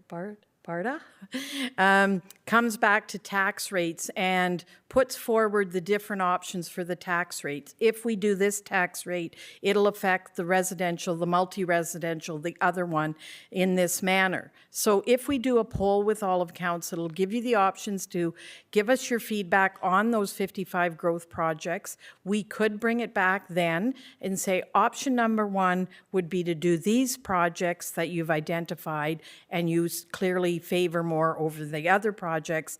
It will mean this much of a tax increase. So that's an option that I wanted to put forward to council, and then I will turn it over to Managing Director Egert. One of the concerns, though, that I did hear feedback was there are 10 new positions. Now, there is some concern about that. How do we deal with that? These 10 new positions are spread through the 55 growth projects, and they all affect different projects. So it's not as easy as saying, if we take those 10 positions out, how will it affect the tax rate? So just to be clear, they will be affected per project. So one thing I do want to be mindful of, we are working with People Services on a workforce strategy that we're rolling out over the next 6 months to look at the whole organization. So while these are all important, they're all part of council's strategic plan, we are looking department by department, is our workforce meeting the needs of that department? So going through the budget process, I just want us to be mindful that this is taking place too. And the other thing is, we've seen in the past, and it is a concern, when we put positions in that have grant funding tied to them, are we committed as an organization to continue that past the grant funding? Or if the grant funding doesn't come, are we committed budget-wise, operationally, to fund those positions? Because there's always that concern back and forth. That is my take on what we heard from the feedback, and I will turn it over to Managing Director Egert for next steps. Thank you. Thank you, City Manager Mitchell, and through the chair. That was a great summary. I did also sense some of the discomfort with the process on asking for a commitment at this stage in the budget. We have a long way to go before December. We have multiple committees of the whole meetings between now and then. The overall intention of the two new growth opportunity Council Committee of the Whole meetings was, number one, to express what we believe would be the best investment for new operating initiatives and new growth opportunities that help advance Council's strategic plan. It's based on affordability. It's based on our three constraints that we've laid out. Number one, the tax revenue increase year over year. Number two, it's eliminating the budget gap to 2026. And number three, it's maintaining fiscal health and sustainability into the future. So it's looking and adhering to our fiscal health guidelines, as well as our fiscal targets on reserves, on debt limits, et cetera. So based on those constraints, based on our view and interpretation of the council strategic plans, the new growth opportunities is our response that we believe is a strategic recommendation that will help council with to meet their plan.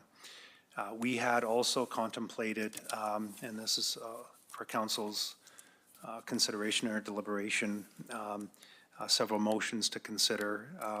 The first one is around supporting in principle the continuation of the budget development, because it does take a lot of time and effort in the background to get the numbers together. There's a lot of things that happen that isn't even apparent. And to have sort of a signal or a direction or a commitment, at least an initial commitment, come too late, it's very difficult to get all the numbers together. So that's a bit of a selfish request. However, that would be our ask, is that we understand that you still have questions on these, and I can assure council that you will still have time to ask those questions. And even if there's a motion today on the floor to say we'd like more information on these 3 or 4 projects or whatever projects they are, we can go away and do that, and we can come back and give more information. If there's things that council would like to see that aren't on the list, that we go away and do more work and come back with some alternatives, we can do that as well. But to stop the process now and wait until September to come back, or August, to come back with a list puts us behind. We are quite conscious of the December 31st deadline that Municipal Affairs sets as well, so we want to honor that. Thank you very much, Managing Director Egert. We have a few people who have some things to say. Councillor Sharps, you're up first. Thank you, Councillor Robbins. So, yeah, I have a few thoughts. I've been reading this and pondering this since the last committee of the whole, losing sleep over it. So I want to start off by saying the presentations were awesome. The numbers were, I can't say enough about the presentation. I thought it was well done. I thought the information was there. I guess I'm not entirely sure I'm aligned with number one, 5.6%. I am struggling to swallow that number, and that is the God's honest truth. The second one is, I know some of my questions were right around, have we looked at regional options? I've never made it, I'm supporter of the region, but I'm also very scared that we don't always search that out with our regional partners. And I just want to make sure that we do in its entirety and get some really good alliances and allegiances wherever we can. So I guess my question to you, listening to both of you, is there's 9 of us around the table. There's what is it, 55 projects? 55 projects? How are we going to ascertain, literally other than going list by list and putting our hand up, which that's going to take forever. So are we going to send out a poll, a brief poll and see what the top 3 is or whatever it is? Okay. So would it be helpful, because I agree with you, Managing Director, that we can't come in here in November and say, that's not going to cut it. That's not fair. I don't think that's right. So would it be helpful if council created a motion of kind of where we're at, maybe not where we're at, where I'm at, and then everybody else can weigh in on it. We can adjust this motion to make it open to everybody. Would that be helpful? So through the chair, direction would be very helpful. I will say that if, based on the direction, if we can go back and do some analysis, whether, I'm not sure what the motion looks like yet, Yeah. but that we would have the option to go back and do some analysis and at least show council what the impact could be. Okay. If any of the constraints are changed, that puts a constraint on what we can afford. 100%. And what we can afford, what we're presenting today is, you saw the business cases. There's also some good reasons for some of those things as well. So if you eliminate any one of those, there'd be an impact of to varying degrees, I'll say. So yeah, I think that would be very helpful for us. We would like to be able to just continue with what goes on behind the scenes, respecting what you're asking for, and try to get some information back as soon as we can. Yeah, I guess I see this as a bit of a negotiation, kind of going back and forth, eventually coming to something that's middle ground and good for everybody in the community. I'm personally struggling with 5.6% growth because I haven't seen any growth in our community, no industry coming. And so it is hard to come up with this 5.6% when you're in an industry where, and majority are, we're not government or we're not union. So 5.6 is just a really hard pill to swallow for many of us. So having said that, the reason I wanted to do this was just so my peers could rip it apart and adapt this and we could do something as a group. But I will let the rest of them speak, and when they're ready, I would throw it out on the floor. Councillor Hirsch. Okay. Oh, sorry. Oh, I'm sorry, Managing Director Eggert, go ahead. I'm sorry to interject here, but if I could just clarify one thing, and I think we're saying the same thing, Councillor Sharps. You had said new growth revenue. So just to be clear, the original, I'm just going off the top of my head, the original budget assumption was a tax rate increase of 4.9%, plus new growth, new construction that would create new taxes of 0.5%. So that takes it to 5.4. And since that key budget assumption presentation in May, that 5.4 now is 5.6. So that's how we got to the 5.6. Understood. Thank you for that. Councillor Hirsch. No, I appreciate, again, and I totally understand the effort of staff to try and move the ball down the field, if you will. That said, and this is the first run at this budget process, and I guess I'm just feeling like I want to weigh in terms of where we're at from my perspective as a councillor. And the city manager talked about it well, about the additional FTEs, which I've already noted that are, once you add it, it's there forever. But there's a consideration all well underway that there's doing another manpower review off on another area. The challenge for me is, and I'll be just very candid, we went through financially fit, and I feel it's gone. It's kind of been evaporated. It's because when I look at our FTE, it's higher than it's ever been. I look at our deficit is now at 10 million, which we whittled down into a lower amount before. And the contemplation of a total removal of the assist that I consider the dividend, I would like to have some healthy debate amongst the councillors to say what potential number could be considered a healthy dividend that we could sustain. And that was quite frankly why the whole, and by the way, your timeliness on the CFO report is immaculate, because it talks about having, reserves, that the sustainability reserve is one that was supposed to be meant as a legacy fund to offer sustainable dividends to the citizens in respect of, call it a shareholder dividend when it comes to owning our utilities. Like, we get that all the time. What do we get from that? And I think there's something that we can talk about that could be sustainable. During our discussion period on the growth side, we were told as a council that all projects are important that survive the cut. So my issue is, as a person that doesn't walk down the hallways all the time, I feel we shouldn't be the choosers of the winners or losers of the funding requests of the 55.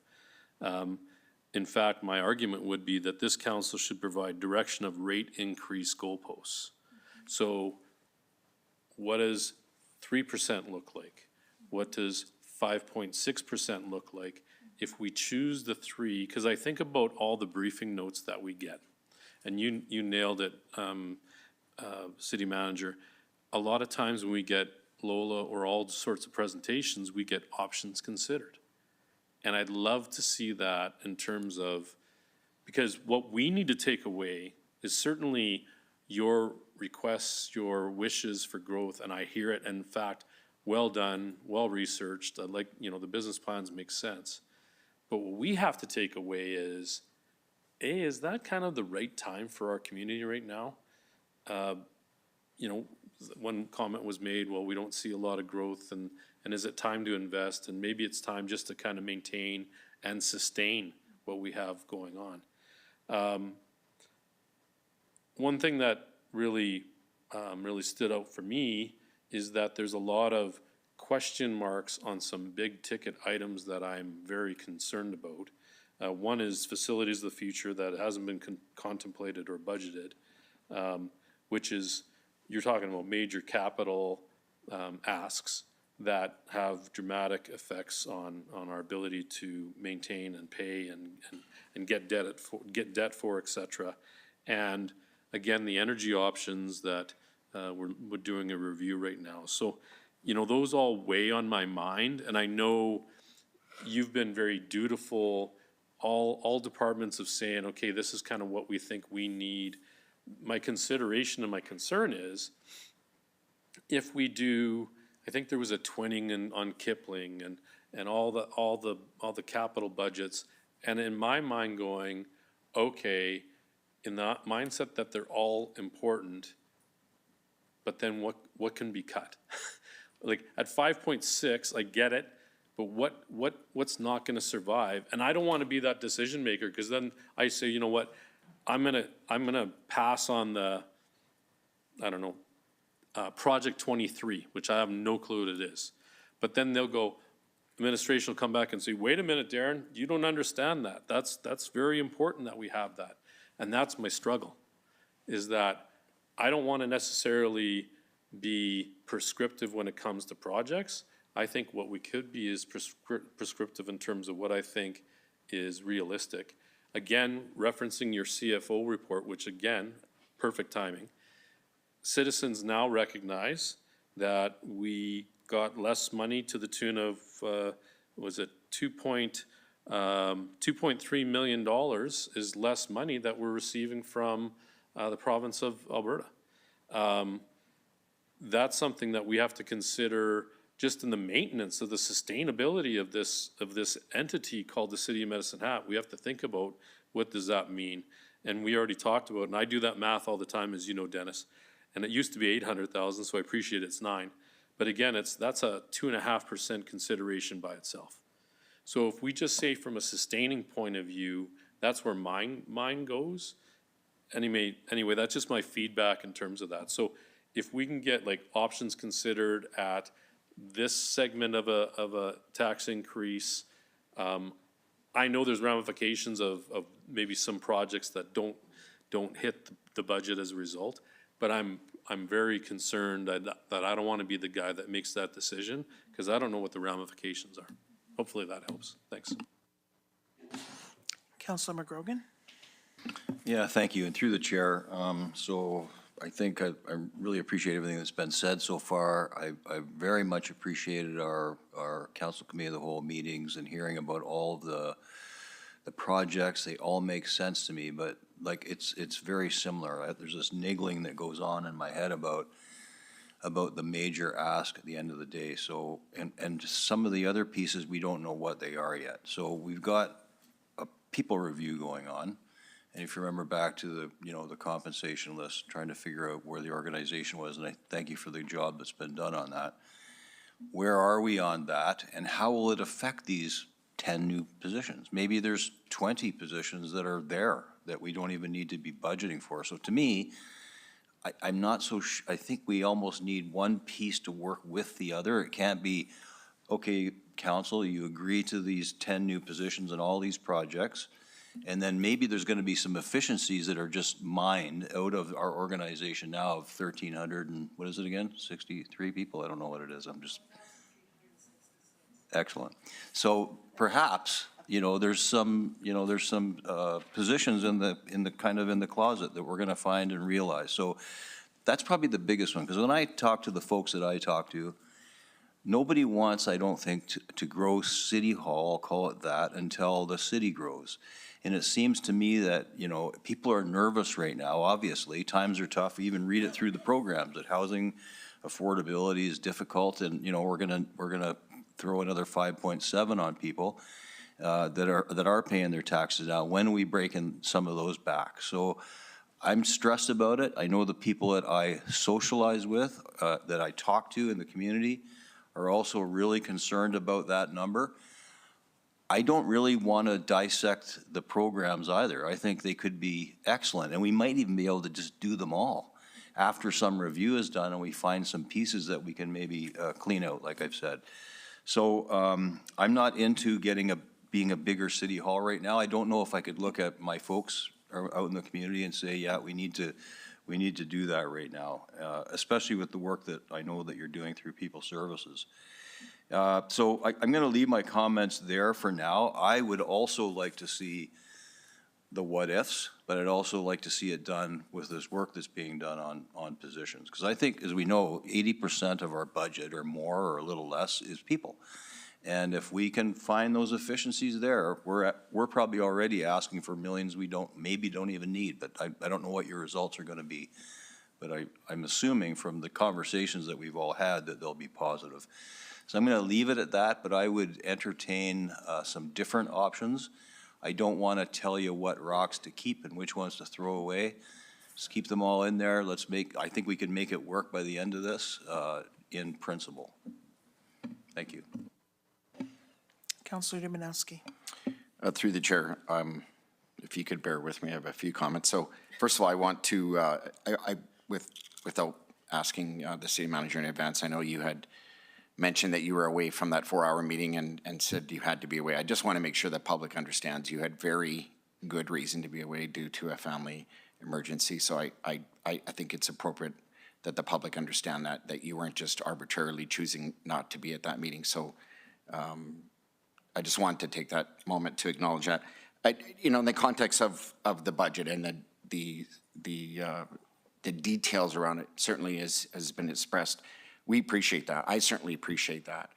Having been here for a while, we've gone through a number of different processes over the years. In many cases, they were, not to suggest that there was any ill intent in the past or more intent today to be clear, but the public appetite for detail and analysis and understanding is there. And so as representatives of those people, we bear that same scrutiny. So your process has been excellent and well-intentioned, and I want to kind of maybe start with that. I also want to start with, the concern kind of working backward of the 5.6. Obviously, that is a concern as has been expressed.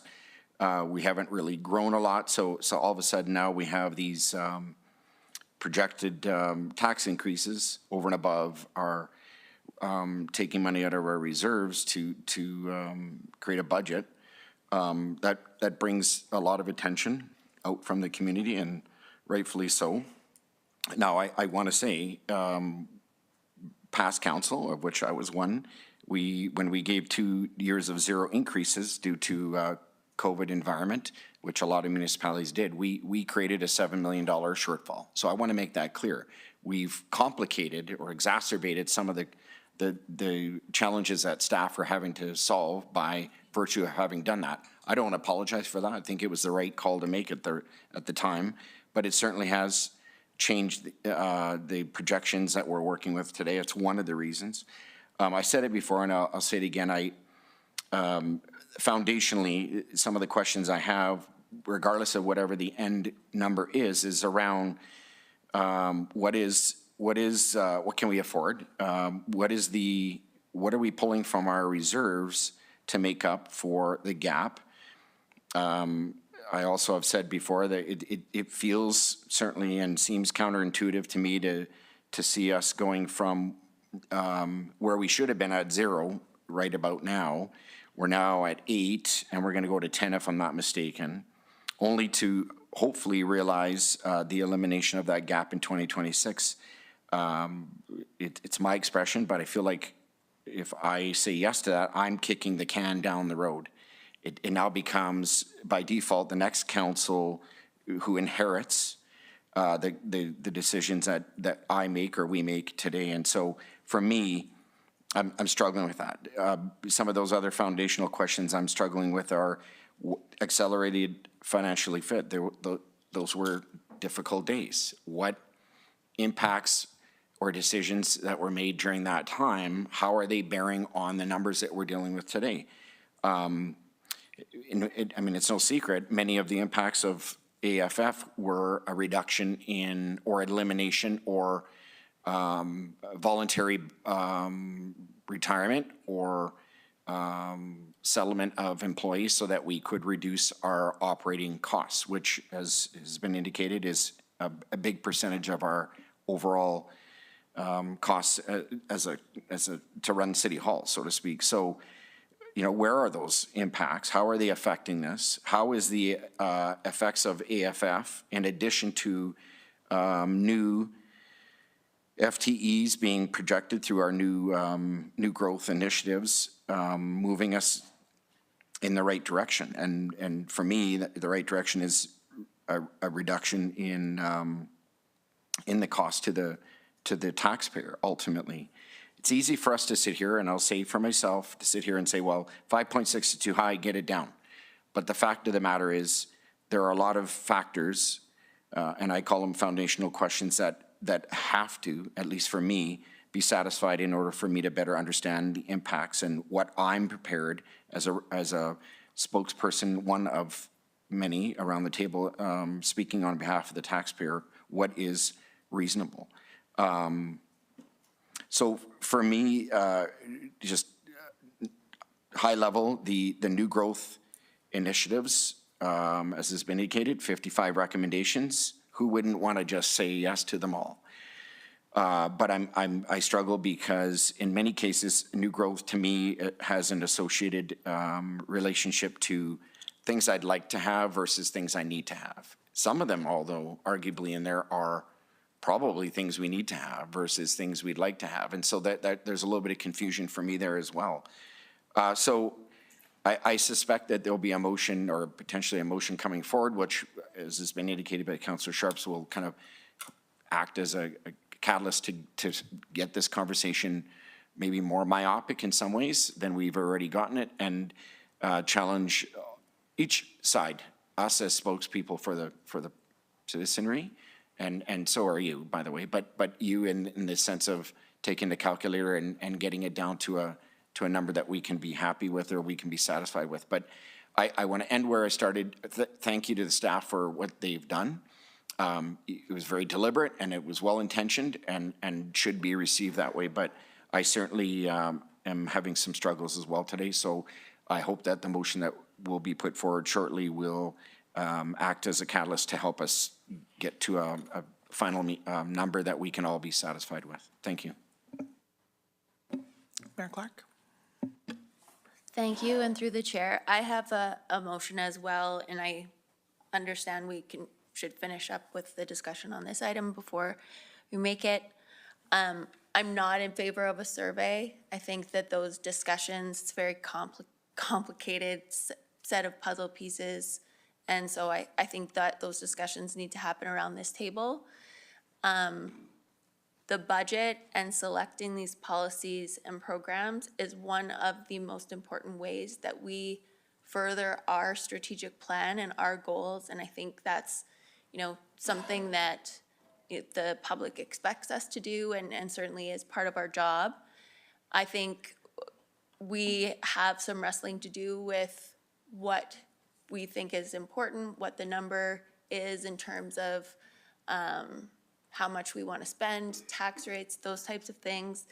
I think that could occur at another meeting where we wrestle with some of those foundational, which were part of the budget assumptions. But now that we've seen more pieces, we could have it again. But I think, as Councillor McGrogan pointed out, there are a lot of pieces that are external to just these 55 growth program or items that are important for us to have as context as we move forward. And with that, those are my comments on what's been said. Thank you very much, Mayor Clark. Councillor Van Dyke. Thank you through the chair. So like many of the other councillors, I've been struggling with this, having reviewed all the projects, and I appreciate the extensive work done by the many different departments that put together these projects and by the administration who vetted them and determined what would come forward to council. But we are in an affordability crisis. It's not just Medicine Hat, it's not Alberta, it's not Canada, it's basically a worldwide issue. And I'm not comfortable with some of the projects that feel more like wants at a time when a lot of people only have funds for needs. And I'm concerned about some of the undefined project costs. I'm just going to use one as an example of the community wellbeing plan implementation, which I am in full support of that plan. But unlike some of the other councillors, I am comfortable making amendments mid-year to a budget if it's clearly defined and explained. I would prefer to do that than to approve a number that doesn't have any clear definition around it. I agree with Mayor Clark in that how we decide we spend money is one of our most important roles, and we don't have to look that far back in council decisions to see a lot of community unrest around the way money has been spent, whether it was money that came from Medicine Hat taxpayers directly or from other levels of government of funding. The decisions we make around this table about how we fund projects or what projects we fund sticks with us, and it basically is our legacy in a community for good or for bad. So I definitely want to make sure that the decisions we're making are ones that are in the immediate and long-term best interests of the community. We're never going to make everybody happy, but we should be trying to serve the most number of people that we can in the community to the best of our ability. So I also struggle with Councillor Dumanowski's, the problem that he's having, which is the weighting aspect. So these are wildly different projects. You know, we have some projects that are specific to infrastructure, some that are around efficiencies, some that are safety related, some that are towards social prosperity. And I don't really know how to weigh one against the other when they're all serving such different purposes.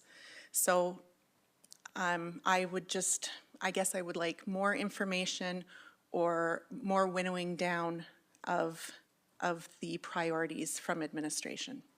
Thank you. Councillor Canoto. Thank you, Councillor Robbins. So I'm just going to state my observations from what I've heard on the table. So the council strategic plan is the guiding document that staff have utilized to ensure that these budget items are aligned with our highest values. What's problematic to me is now around the table, this is a bit of a shift, is we as a collective are establishing a priority, not to say that we haven't discussed being financially or fiscally responsible. I do believe that we have articulated that, but at this moment with this particular budget proposal in front of us, we are establishing fiscal responsibility as being one of our most highest ranked values. So what I see as a possible issue is if we reduce tax rates down, and this is going to contradict what Councillor Van Dyke said, if we reduce tax rates down to 3%, we may be faced with proposed budget items arising later at a later date and being approved, therefore adding unbudgeted projects to the total capital and operational expenses in 2025 or in 2026.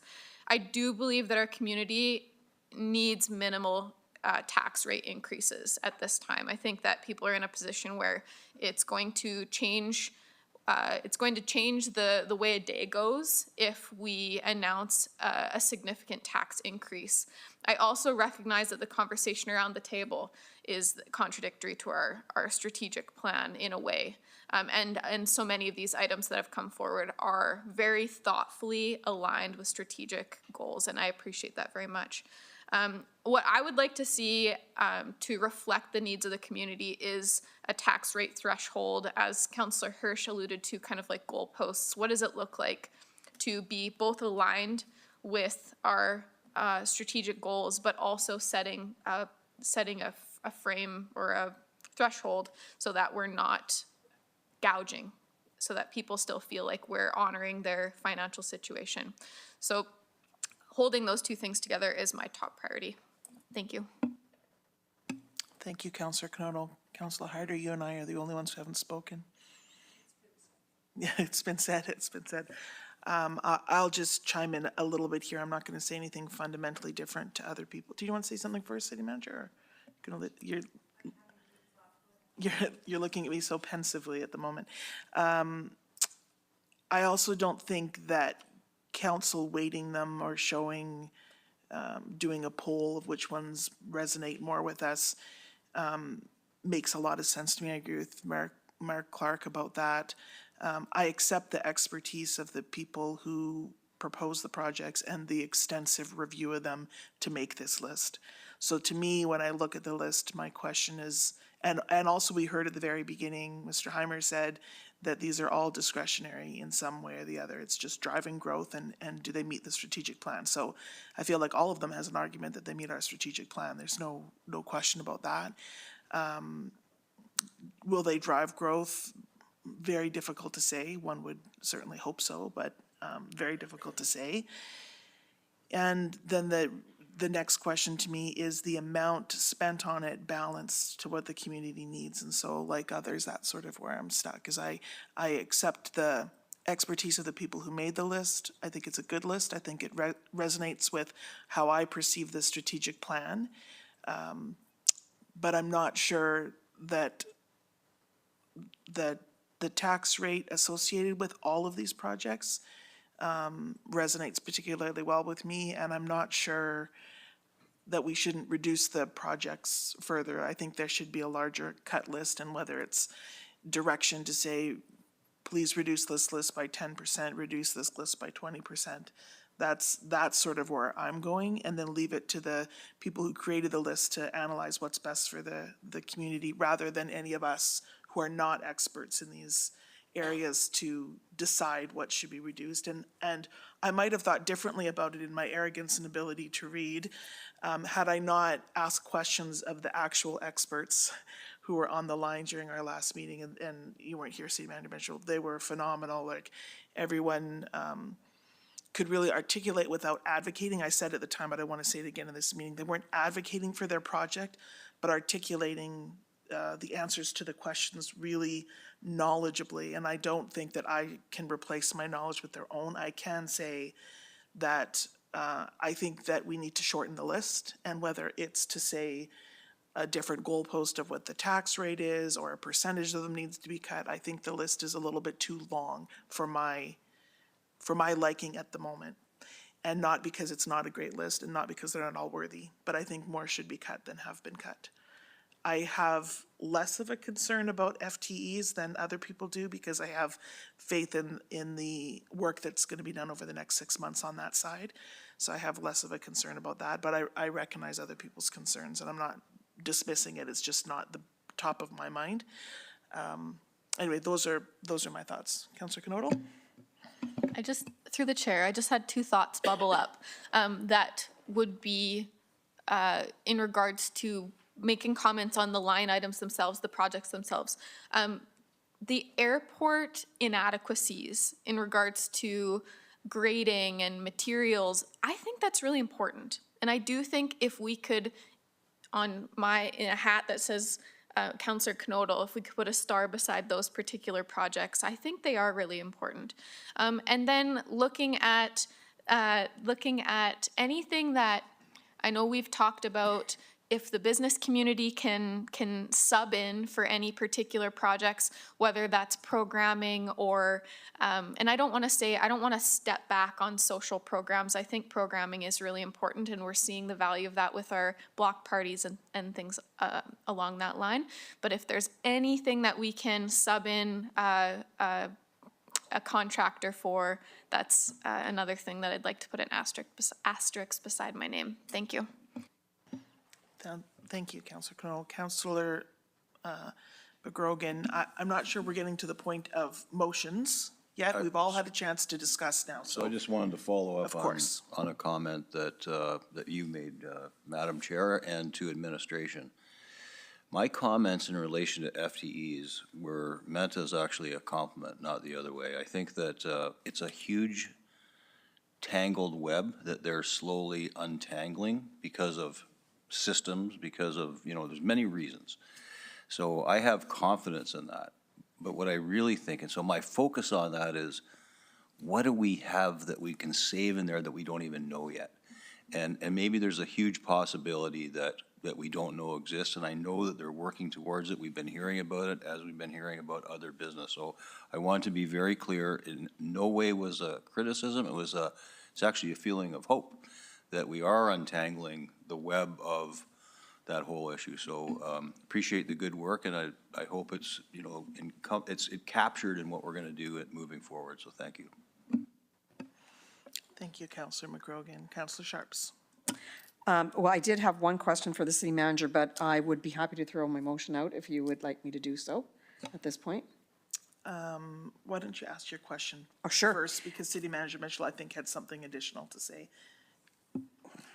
Okay, so my question was, we had a conversation quite some time ago about FFI, AFFI, and I had asked if we would be able to break down the numbers of FTEs for FI 2020, right? And I'm wondering where that would be. And if, I do realize there was not a council motion or a motion of council. Would you like one today? I do believe that came forward in a closed council It was session. open. I did it in open. No, not you. Oh, sorry. The response came back in a closed, I believe, but I will check with the Director of People Services, and if not, we can make sure that happens. Yep. Okay. Okay. And then I'll let you go, and then if I can throw a motion out. Sure, City Manager Mitchell, did you want to add something?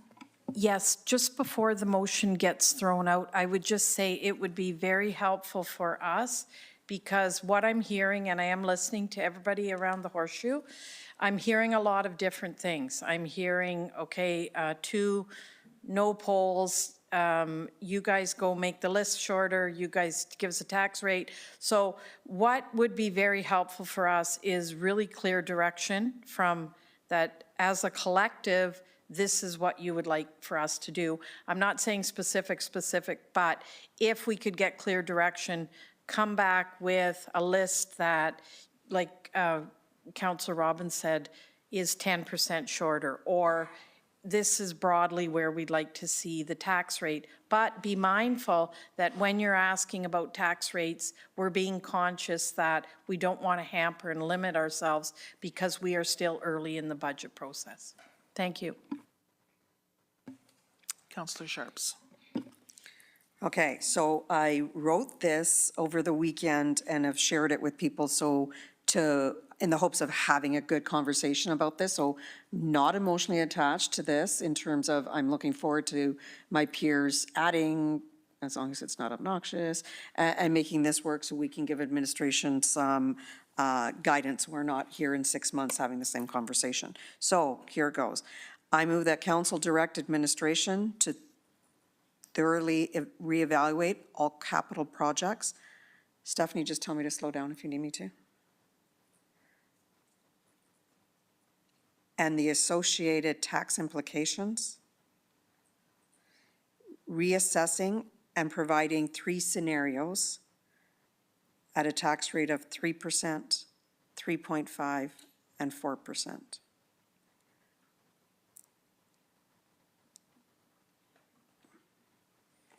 Three, 3.5, and 4. I'm not done. Sorry. Sorry, Councillor Sharps. You said capital projects, and I just wonder if we're talking about growth projects, not capital Oh, projects. yes, no, that should be growth projects. Yeah. Thank you. Is that what you meant to do too? No, okay, then you can wait. Next one. I mean, they are capital projects, but the only ones we've spoken about are the new growth ones, right? Okay. And then after that, Stephanie, it's the next paragraph. The 25-26 budget for the city of Medicine Hat should be based on tax revenues with no additional draws from reserves.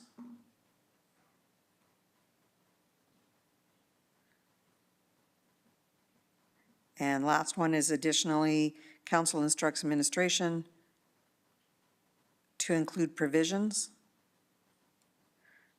for facilities for the future and all funding requests from nonprofits for the 25-26 year. 4.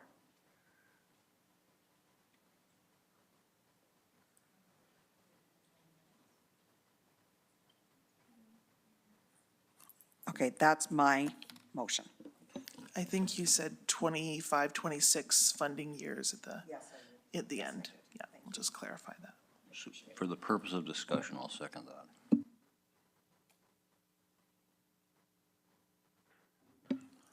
All right, we can, everyone's got the motion. Shall we discuss it, Mayor Clark?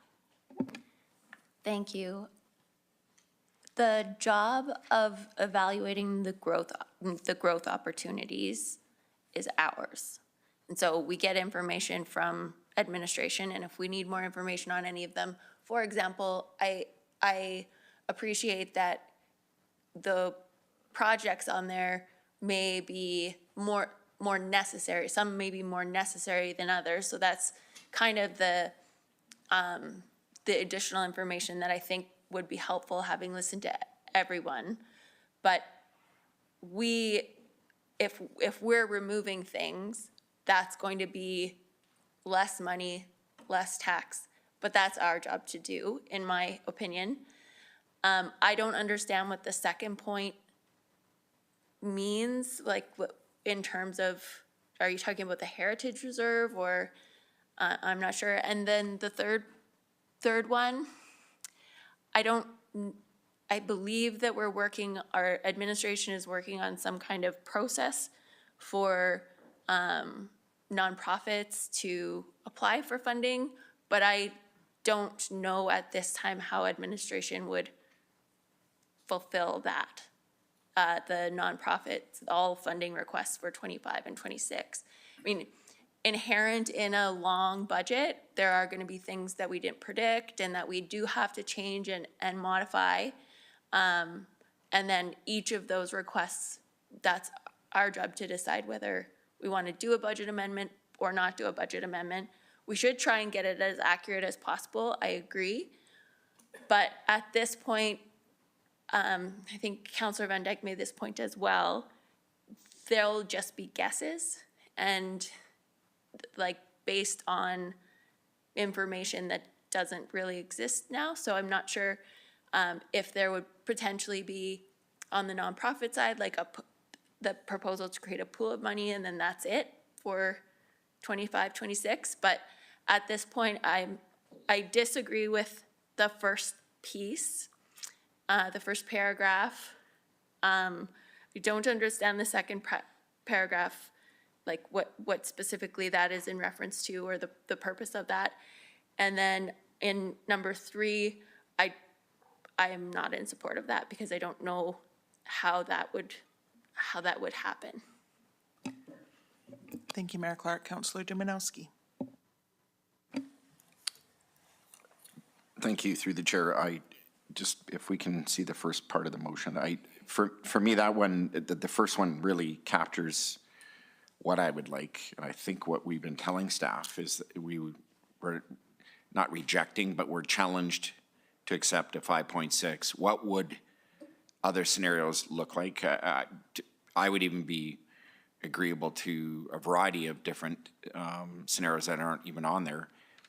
It could be, a 4.5 even adds a number of factors that we wouldn't otherwise be able to keep if we had it at 4, et cetera. But to me, in essence, the challenge of staff is whittle it down, kind of take your expertise, appreciating that you did and tried and successfully identified projects under the different strategic priorities, but we're a little bit uncomfortable. Show us what that would look like. And in the end, you know what, we might sit back and go, you know what, we can see why they came forward with that. But I like the idea of having a variety. The second part, the only challenge I have with that is the budget gap. So drawing from reserves for the budget gap, which by the end of 2026 should get us to 0 based on staff's current projection. My only challenge with that is saying no draw is problematic for 2 reasons. One, I don't think it's possible. I don't think it's possible based on some of the things I said earlier, so I won't repeat it. And secondly, there's nothing wrong with drawing from reserves to make up some gap until we get closer to the end goal. That's why it's there. Some of the scrutiny from the public was you have these monies, you have these additional revenues. Why can't you draw on them? You ought to draw on them. So we have a need to draw on them, but it could be that with some additional draw or some minimal draw or variety of draws on those funds, we can deliver different kinds of scenarios. It's the third one if we can just scroll up to the third one, I'm a little bit challenged with, not because the facilities for the future is unfamiliar to any of us. I think that I'm guessing, Councillor Sharps, that's up there because in our budget conversations, the idea of that facilities for future was not in there or hasn't been specifically identified, creates some discomfort, I would agree. So seeing how that might fit in would help me as well. The nonprofits thing, I would agree with the mayor on is a challenge because we don't know. If we're talking, and I'm just going to say, if we're saying halo in or halo out, if we're saying other things, that's a different kind of a conversation. But I don't kind of like just spitballing an amount or even provisionally a line item that says nonprofits, because then you are creating expectation. And so we either are creating that expectation, in which case we are budgeting for it as part of those scenarios, or we're not. That doesn't help. You have two different opinions already, but I appreciate that you put it forward, and this was your goal. So wholly support the first one. Second one, to me, I'm challenged with, because I don't think I think we're creating an unrealistic expectation for staff. And I don't, in many cases, I don't think it's fair. And the third one for me is more around, either we're including it as part of those scenarios or we're not. So we would, I guess that's kind of what you're saying, but I feel like this is we're pulling it out again, and we're cherry picking some specific things in that third paragraph that I think either we say holistically are included in those scenarios or are not. Thank you, Councillor Van Dyke. Yes, thank you, through the chair. And Stephanie, if you don't mind scrolling back up again to the top, my apologies. So I agree in principle with the idea of maybe reassessing based on a percentage, a little bit like what Councillor Robbins had said, reduce the list and see where it falls. I don't think there's any way on earth we're going to fall into any of those percentages, though, because we're not going to be able to even fund existing operations at 3% or 3.5%, and maybe even 4%. So I think it would have to be higher than that for if we're looking at any new growth opportunities whatsoever. So my issue is with those percentages. And to that end, the second portion, there's no way then to fund operations, let alone any growth opportunity, without either increasing taxes or pulling from reserves. So we can't, we wouldn't be able to fund the budget at all without doing one, the other, or both. And then for the third one, I would like to see some kind of provision, even if it's some preliminary numbers on where money would come from reserves, which would negate the second one, and future debt or debentures on facilities for the future, just so both council and the community has an understanding of how much that could potentially cost us. I know it would be extremely high level, but where that money would maybe need to come from to cover the costs for something like that in the future. And nonprofits, it would be hard to guess, because just in conversation around the community, I know there's things in our deferred list that fall under that, but I know that there are other not-for-profits that have needs that may potentially be coming to council in the future. Not any specifically, but we do know a couple that have been in talks with us for a while already. So I'm not sure how that would happen, but I do appreciate the general motion of trying to figure out a way forward to kind of equalize this a little bit and make everybody happy, which is going to be impossible. Thank you. I'm just going to jump in because there's nobody else on the speaker list. Okay, I'm going to come right to you, Councillor McGrogan, but I'll just finish my thoughts here. I could not support this motion as it reads. I think I agree with Councillor Van Dyke that the first is too narrow. I think it has to go up probably to 4.5% or even 5%. 4.5%, maybe 4.9 is what we were talking about. So we're not really that far off, I suppose.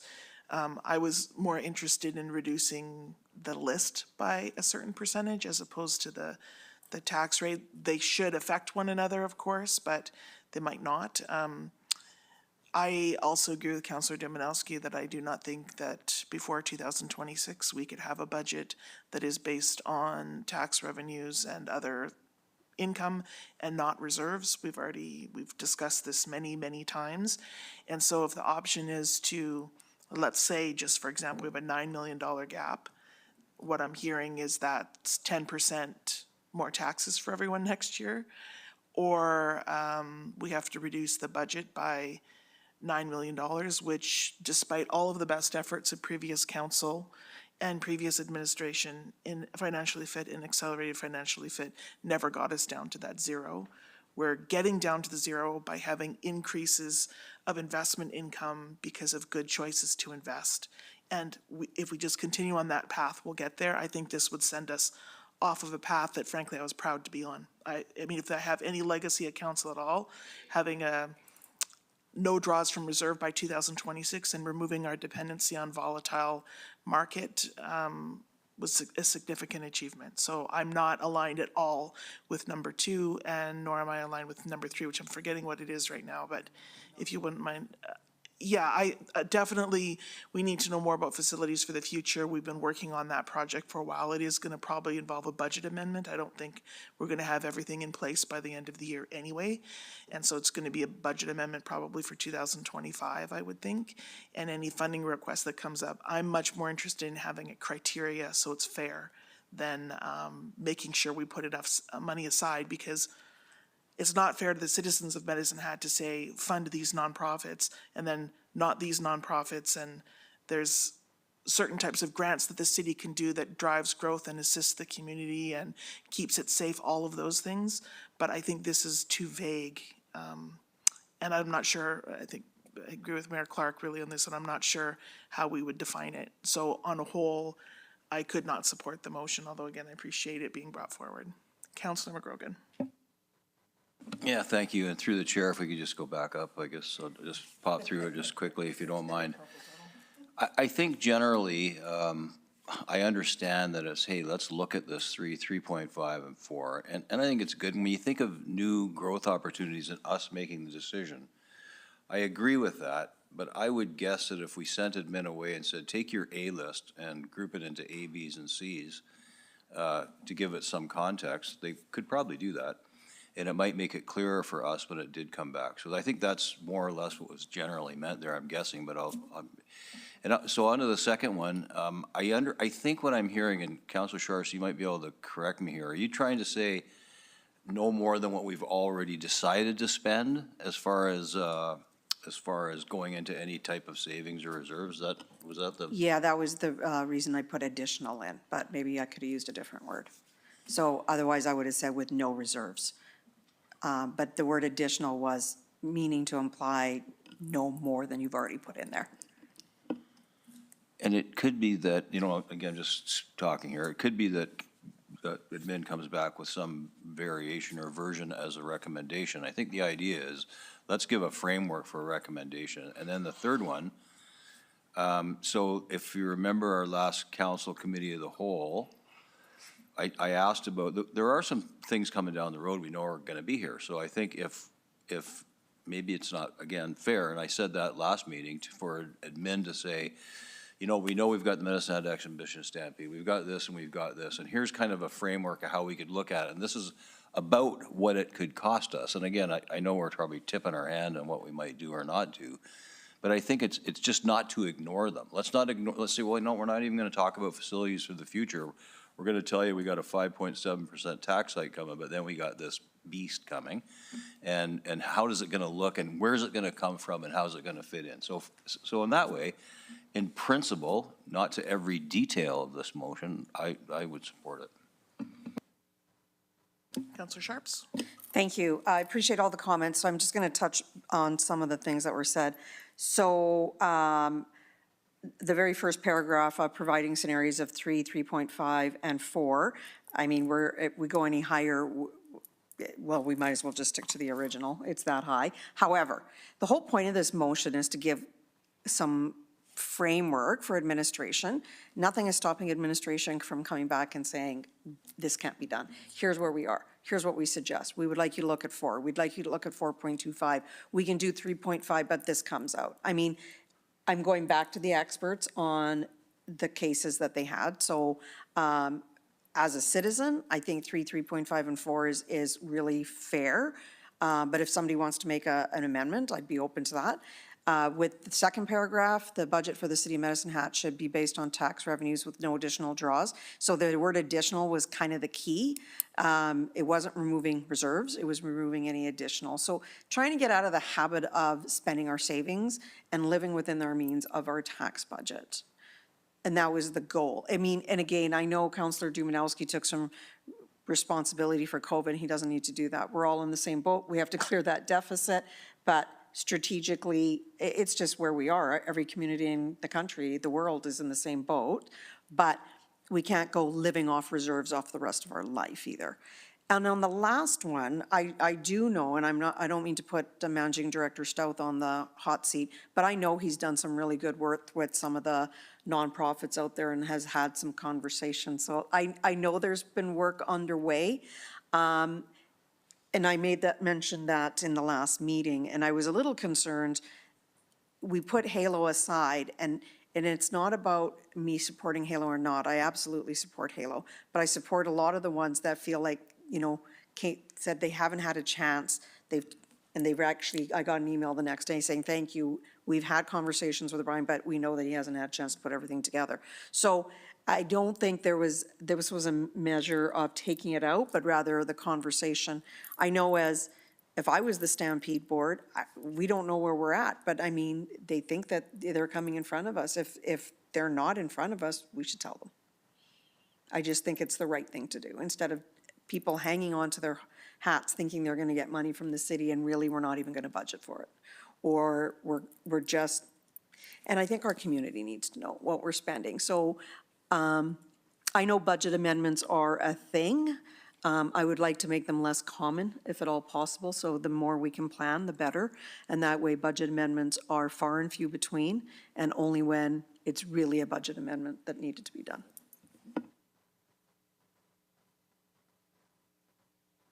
Mayor Clark. Thank you. Here's what makes sense to me, because even if we send it back for administration to reevaluate the projects, that doesn't solve the fundamental question of what are the priorities of this council. Because then they're gonna go, they're gonna try and guesstimate what those priorities are. We know that $900,000 is approximately 1% of tax increase. So what about simply coming prepared at the August 19th meeting with your personal list of things that you want to get rid of, or you be willing to drop from the list? Then we can debate it and vote on it. I have one thing I'd like to add to the list, not to add money, but because I think that it should have been, it should have been on one of the lists, either deferred or recommended. And then administration on their end can come forward with things that they really, really don't want to let go off the list. So we're trying to drop things and they're just making sure that, well, these 9 things are critical, so we want to keep them in the basket.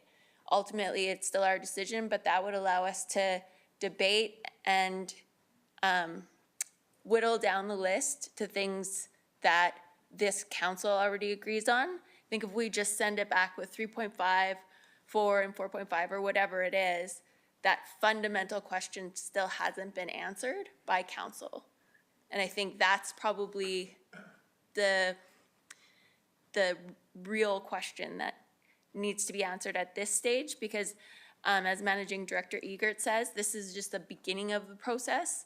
There will be lots of other financial information coming forward and lots of other operational and capital projects that will need to be budgeted for. So this is just an indication from us of what priorities we have, and in providing those priorities, we can drop things off the list if we want, and that will equal a certain amount of tax. Councillor Knodel. Thank you, Councillor Robbins, through the chair. Out of the 3 concepts listed here, motions, parts of the motion, I am most attached to having options of percentages and least attached to the following 2 items.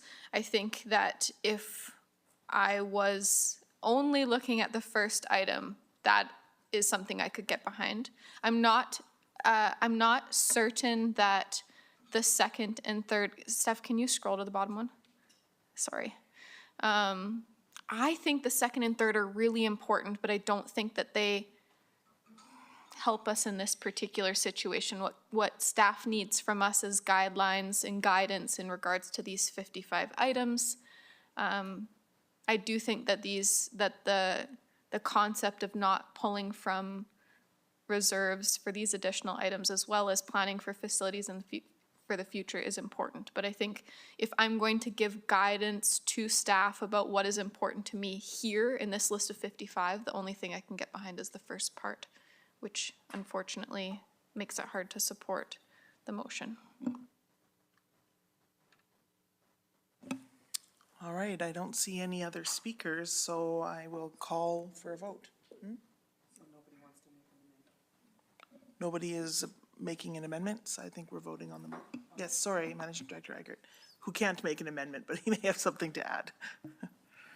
Just a comment. I appreciate you are doing the deliberating, so through the chair. For my purposes, just for clarification, one of the fundamental pieces of this budget is the endowment piece from the Heritage Saving Reserve. And so when, Councillor Sharps, you talk about reserves, I'd like to make that distinction because the Heritage Saving Reserve technically is a reserve, and that is part of our funding plan and recommendation to council. So if you can distinguish between the Heritage Reserve and other reserves, that would be appreciated. So can you, may I? Okay, thank you. Through the chair, can you provide clarity on the exact verbiage you're looking for there? Because I don't, when you say other reserves, I don't know them all like you do. So if you would like it in there, I'd be happy to take the words and make sure that I'm in alignment and then do that. For my purposes, in brackets after reserves, excluding endowment from Heritage Saving Reserve. If, Even though you can't make that motion or amendment, I understand what you're saying, so I can make that, yes. okay, so Councillor Sharps, you, Yeah, I just want to make sure, so excluding the endowment from the Heritage, correct, Managing Director? Okay. And sorry, yes, I do understand what you're saying, yes, understood. And I actually think that resolves some of the issues that I'm hearing from Councillor Knodel. Because that's the reserve that we only take from the endowment. so I just want to go through process here. So now there's an amendment to your original motion. So somebody has to apply to make that amendment, and then we'll have to vote on the, debate the amendment, vote on the amendment, and then go back to the motion, either amended or original. If we want to add this wording, which was not in the original motion. Right, you're right. Or go back to the original motion, but that's not the motion that we've debated, so we would have to debate the amendment, including those words to the motion. I appreciate why the clarification was sought, like, it's not a criticism. I just want to make sure we follow the right process. So is there an amendment, motion to amend to add that wording to this motion? We either need to eliminate the wording or have an amendment. Sure, go ahead. Thank you. Through the chair, I'm looking at this and I think we've got some real consternation in the second and third paragraphs, and I'm wondering if we need them at all.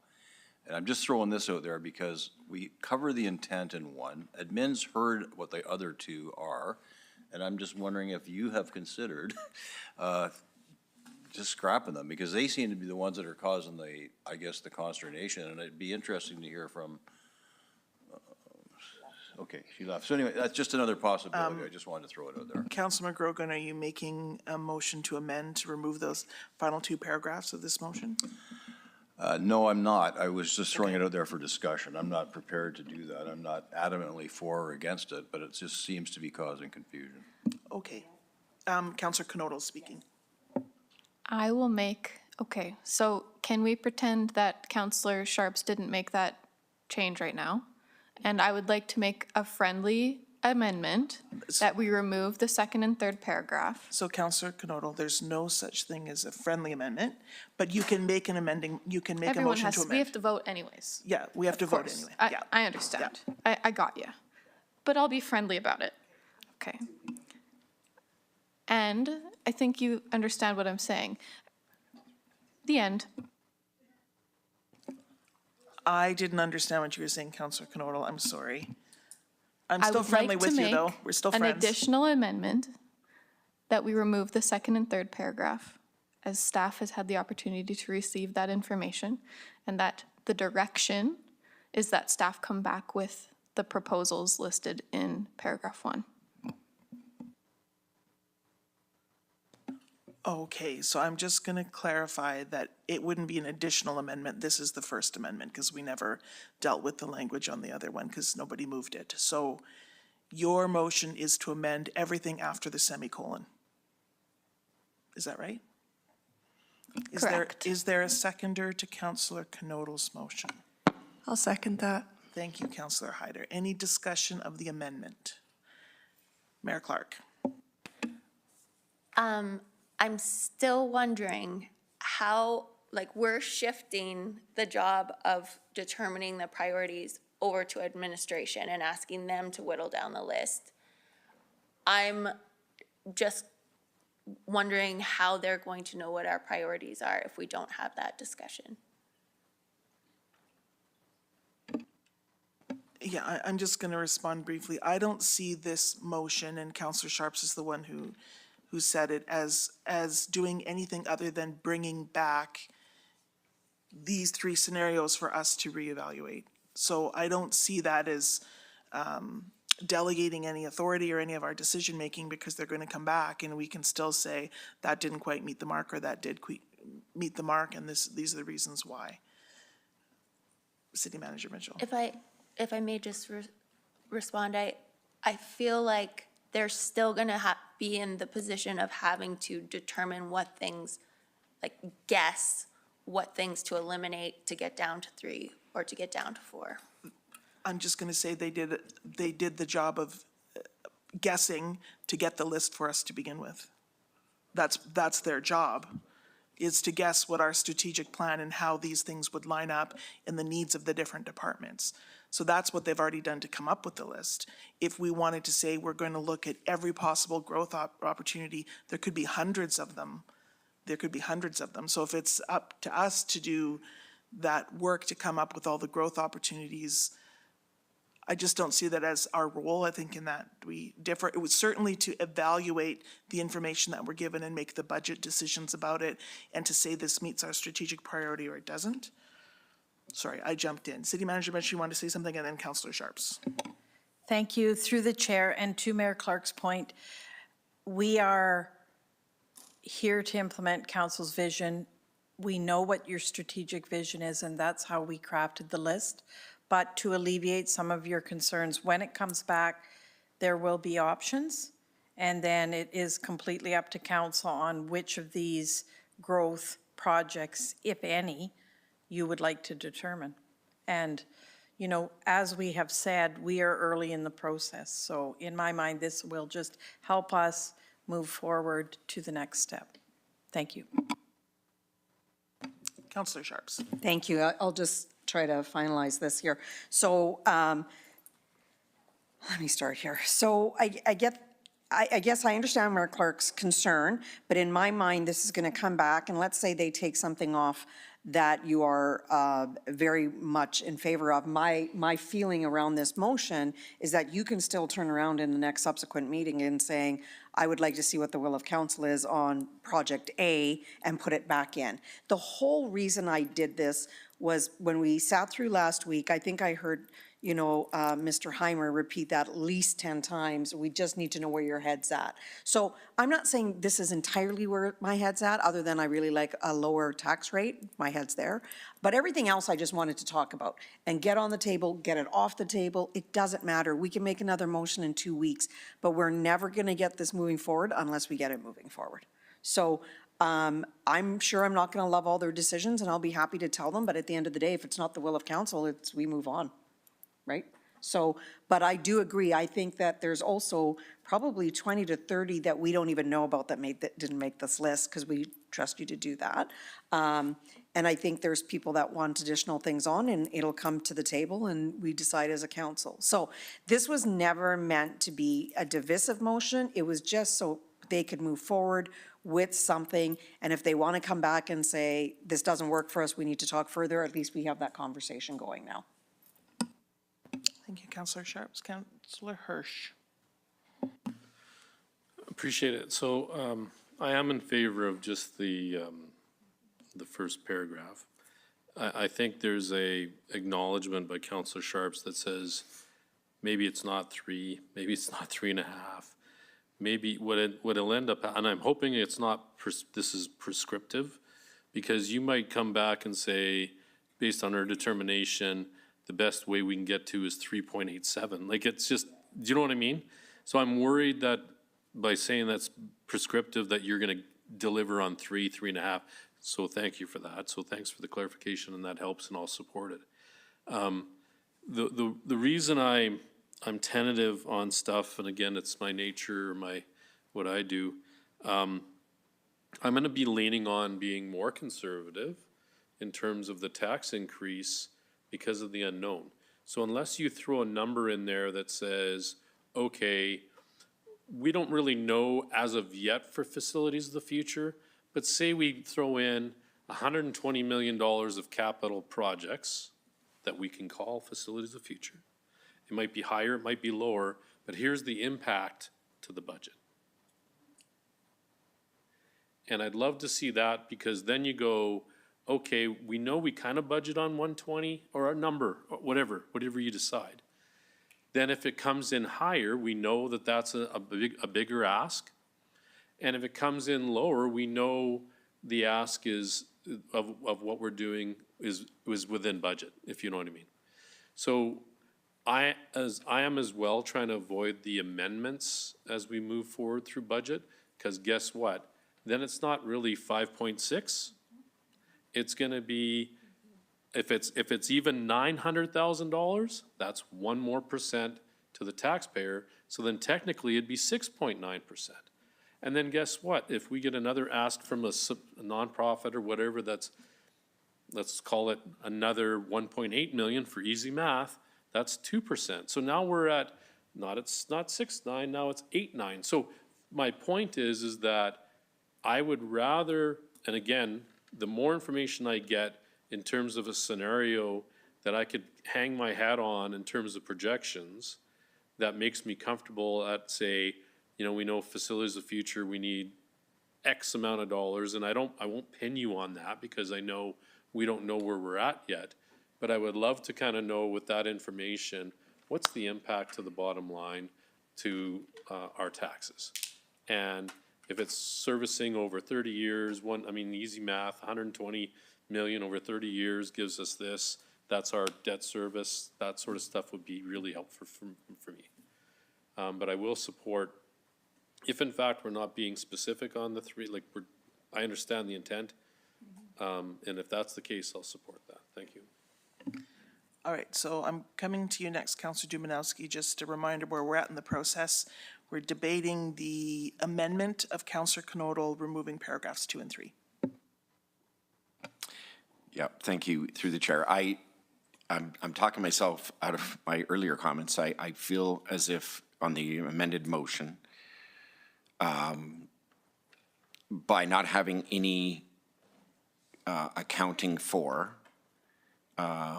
reserves, we are essentially just playing a shell game with ourselves, because if I'm staff, I'm going, yeah, you want 3%, no problem. Here's the reserve portion I need to pull, and that's how I'm gonna get you to 3%.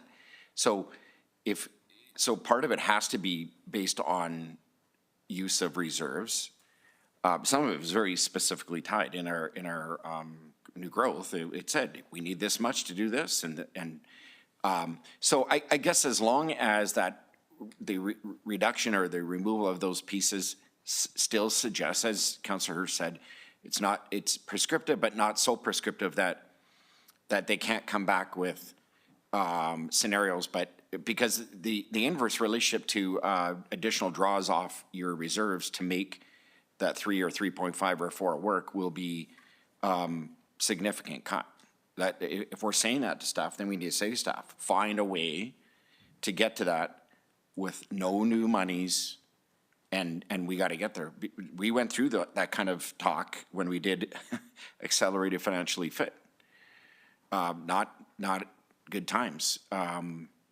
So I think we just need to be very specific around what that first paragraph means, and maybe just this conversation is satisfactory and it gives staff enough to work with, but ironically, I'm finding myself challenged to just leave it at that because I feel it just challenges staff to go, and I'm not saying that this is what they're thinking, but they would just go to reserves to offset the difference. Because in the end, someone said it, and I apologize, I don't know who, although I would like to see 3 because it's a feel-good number. I mean, just our new costs, inflation, our collective agreements, and I'm not blaming it on them, but I mean, all these things combined are going to have a significant impact. And because we are heavily budgeted on the side of our human resources, which is why we exist, we're creating a little bit of a bottleneck for ourselves. So to me, I'm okay with the scenarios as long as we know that there will be a commensurate reserve shifting that will have to happen in order to get us there, unless we are very deliberate in saying to staff today, no, we don't want additional monies. We want you to find savings to get us there. So I'm not sure if I helped or hurt the support for that motion, but those are my comments. Thank you, Councillor Dumanowski. Seeing no other people willing or wanting to comment at this time, let's vote on Councillor Canoto's amendment, deletion of paragraphs 2 and 3.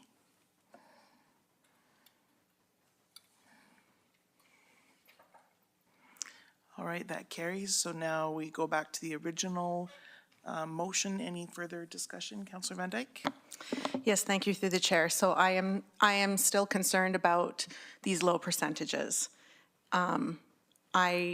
Our assessment growth, municipal inflation, it comes on at 3.4% is like the lowest amount that we could even look at without doing anything else. And that's with keeping our operating expenses at what they were last year and not accounting for inflation. So I don't know how we can ask administration to come to us with anything less than 3.4%. And that's with no new growth opportunities. So I would like to amend this. Make a motion to amend the percentages, or put a range, or do something that gives a little more leeway to the I'm just going to go to City administration. Manager Mitchell, who I think has something to say. Thank you, and through the chair, I would agree with that, Councillor Van Dyke. I think it's really limiting us, and to Councillor Dumanowski's point and Councillor Hirsch, we want to make sure that we're not limiting ourselves. So, and I don't even like 3 scenarios, because what if we have 5, you know what I mean? It is very prescriptive, so providing scenarios with various tax rates, I think, might be better for us direction-wise. Thank you. If I may follow up, I would be Yes. I would be comfortable making an amendment to say something to that effect. I don't think this is fair to administration, to any of our staff or to the city and the people that we serve, because it's actually at 3%, we will be cutting our service levels to the community beyond what we're already looking at, asking them to stay at last year's costs. So what amendment would you like to make, Councillor Van Dyke? I'd prefer to not give very specific numbers. I'd like to see several scenarios of percentages below the 5.6% that we were given. So if you said providing scenarios at different tax rates? At different tax rates, yes, below the new growth opportunity taxation rate of 5.6%.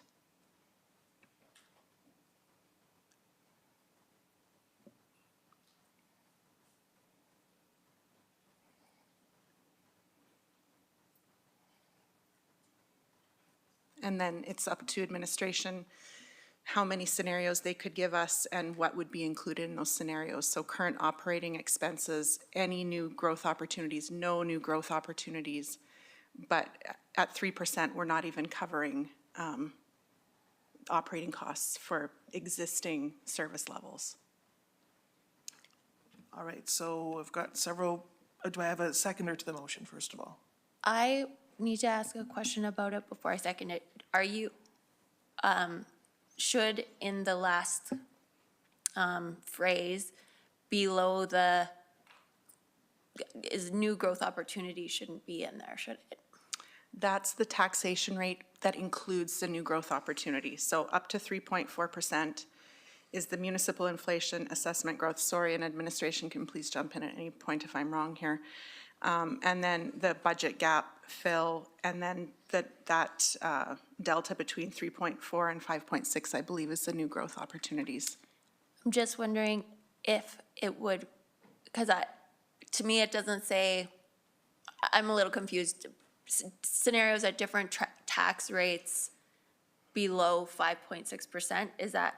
So anything 5.6 or below. So they could bring us 5 different scenarios if they wanted, showing how much, different options. I'm just suggesting getting rid of the gray part. Below the rate at 5.6%?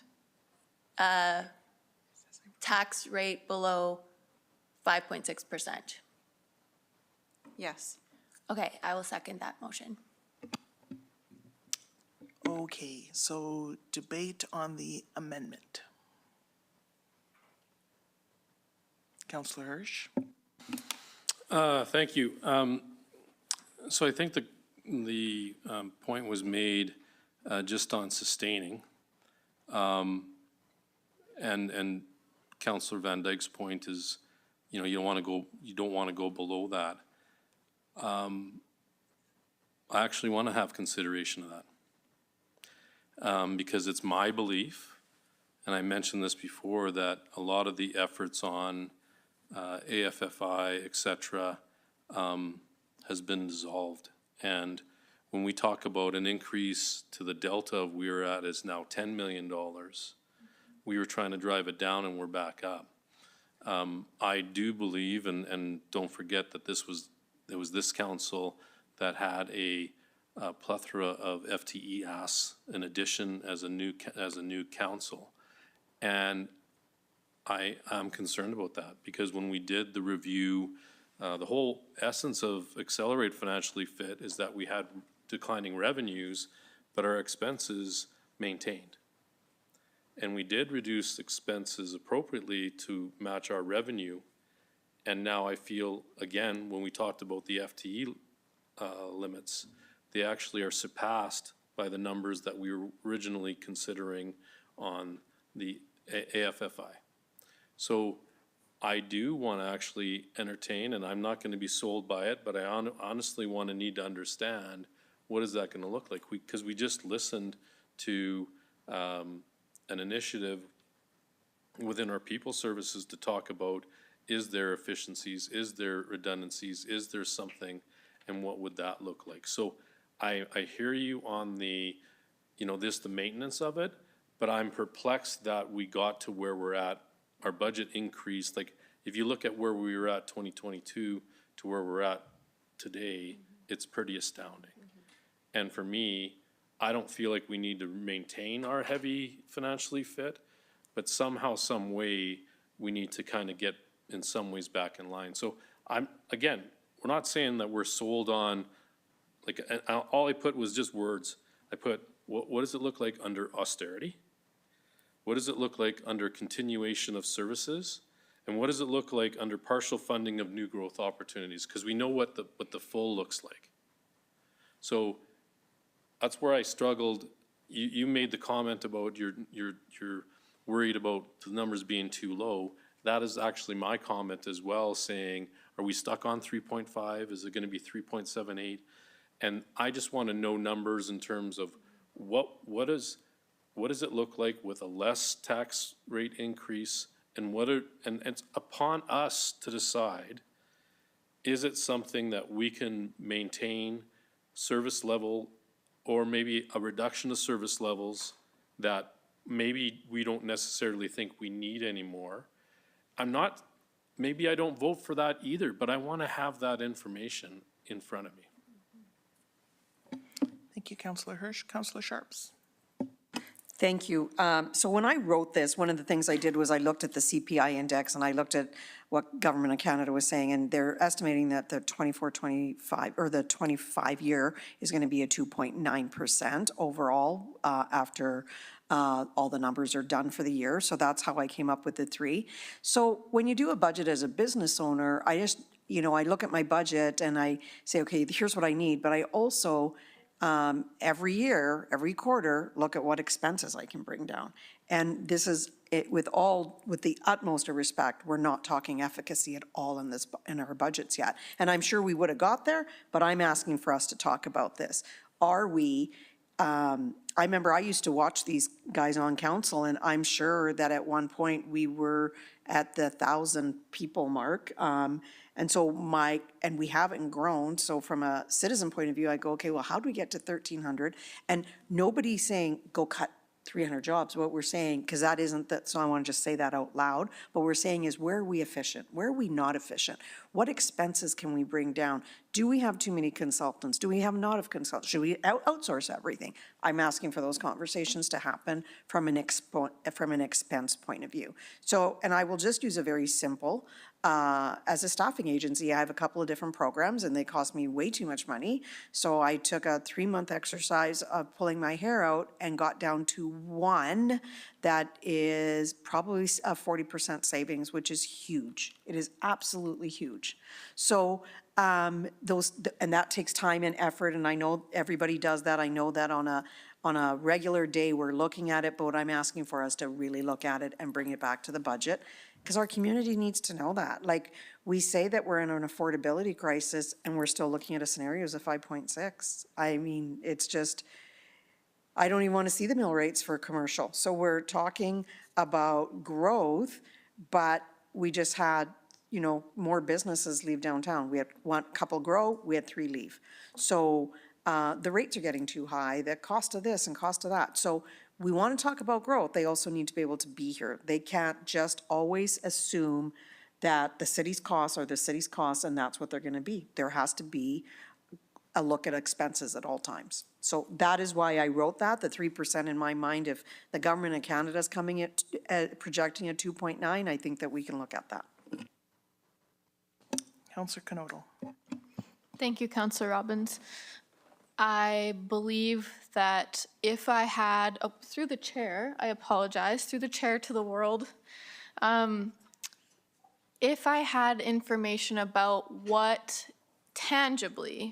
service levels looked like, then I feel having more of an ambiguous range would give me comfort.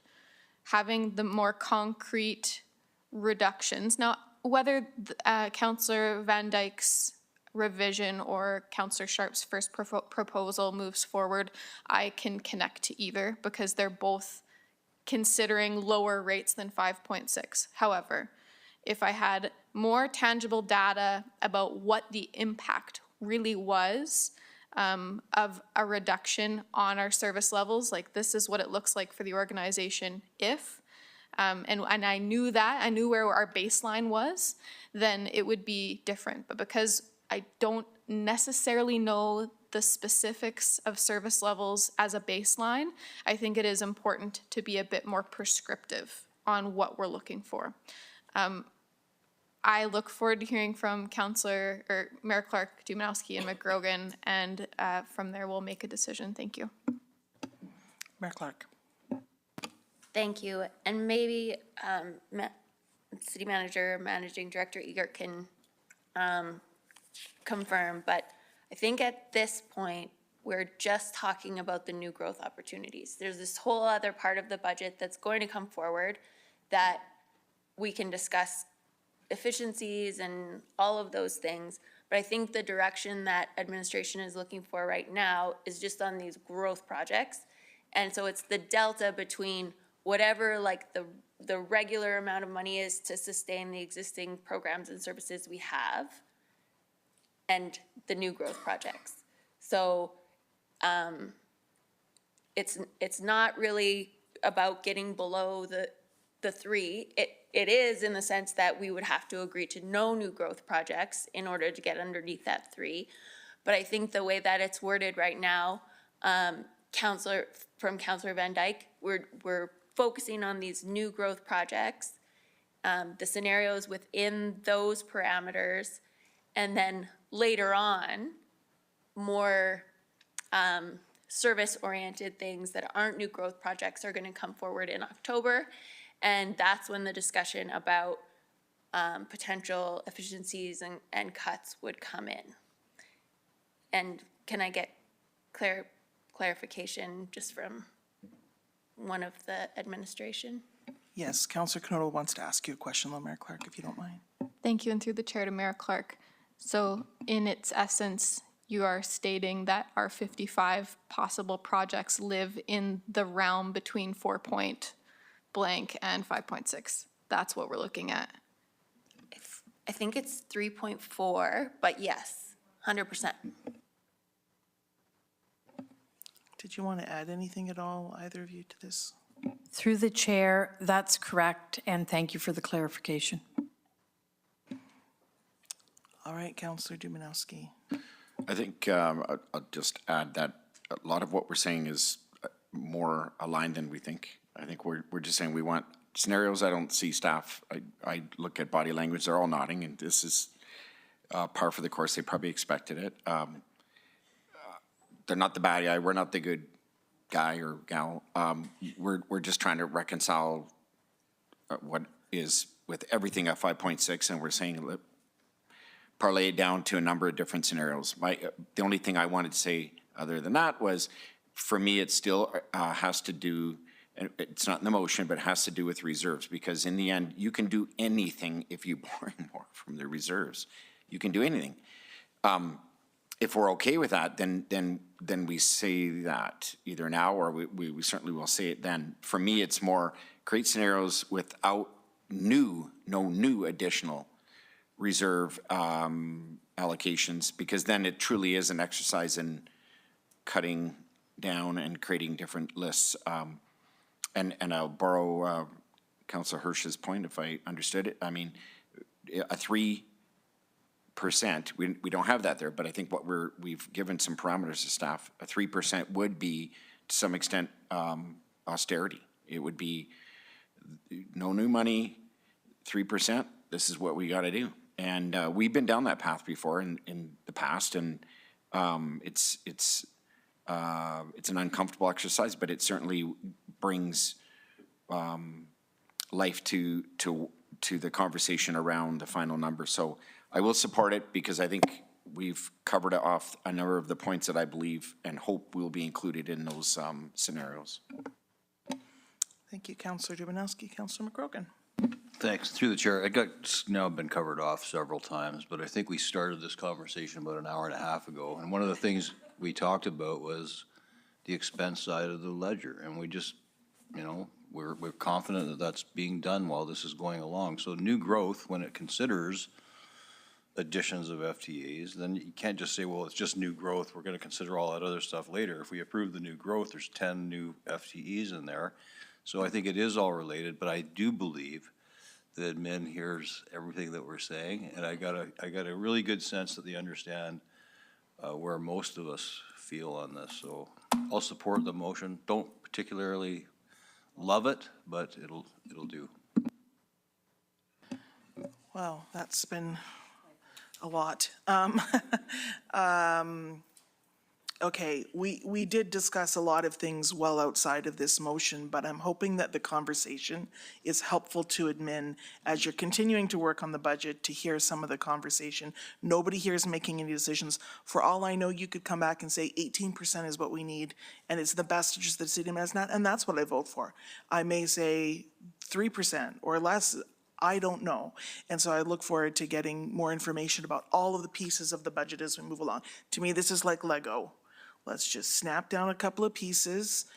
You can still take them off and move them. Lego doesn't glue down unless you're crazy.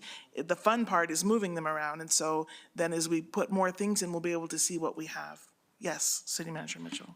Thank you, and through the chair, I would agree with those comments, but one of the things that I am doing at these meetings, as are the managing directors, is listening very intently to everything that's being said around the horseshoe so we can take your vision and implement it. So the conversation tonight has been very valuable because we will take it away and understand the various aspects of what you want and come back. But as you said, Chair Robbins, it's the step to get us to the next step. So thank you. Councillor Van Dyke. Thank you, sir. I just wanted to make one more comment. So I am not by my nature a very profligate spender. I am a very thrifty person. But I have noticed that there are many times in the community where business and work for people in the community is stymied by the lack of services or staffing within the city itself. And that is a problem that I don't want to see go forward. Thank you. Thank you, Councillor Van Dyke. And I'm going to have to ask Madam Clerk, because I've lost the complete thread of where we're at. Are we still voting on the amendment to this? Yes. Okay, so we're going to vote on the Councillor Van Dyke's amendment to the motion first, and then we'll go back to the original motion, and if there's any additional debate. Okay, let's vote.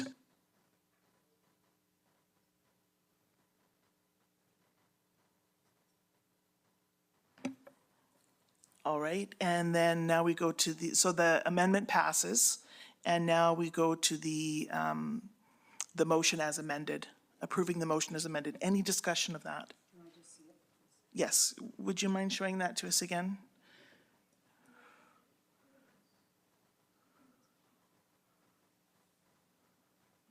That's, I'll read it out just so we're all 100% sure what we're voting on.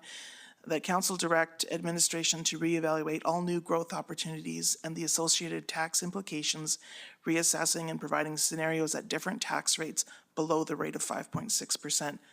That's, of course, the presentation we had was at 5.6. So we're looking at things below that. That's why it's worded that way. Any discussion of the motion before we vote? It had already been seconded. Yeah. Thank you for checking, Councillor McGrogan.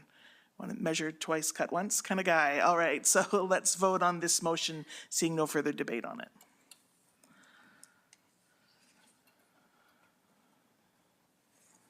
All right, thank you. That passes unanimously. And thanks everyone for bearing with that long conversation. Mayor Clark. I have a business arising motion. And this is not to add costs. It's just a project that I think should be on the list because it's in our strategic plan.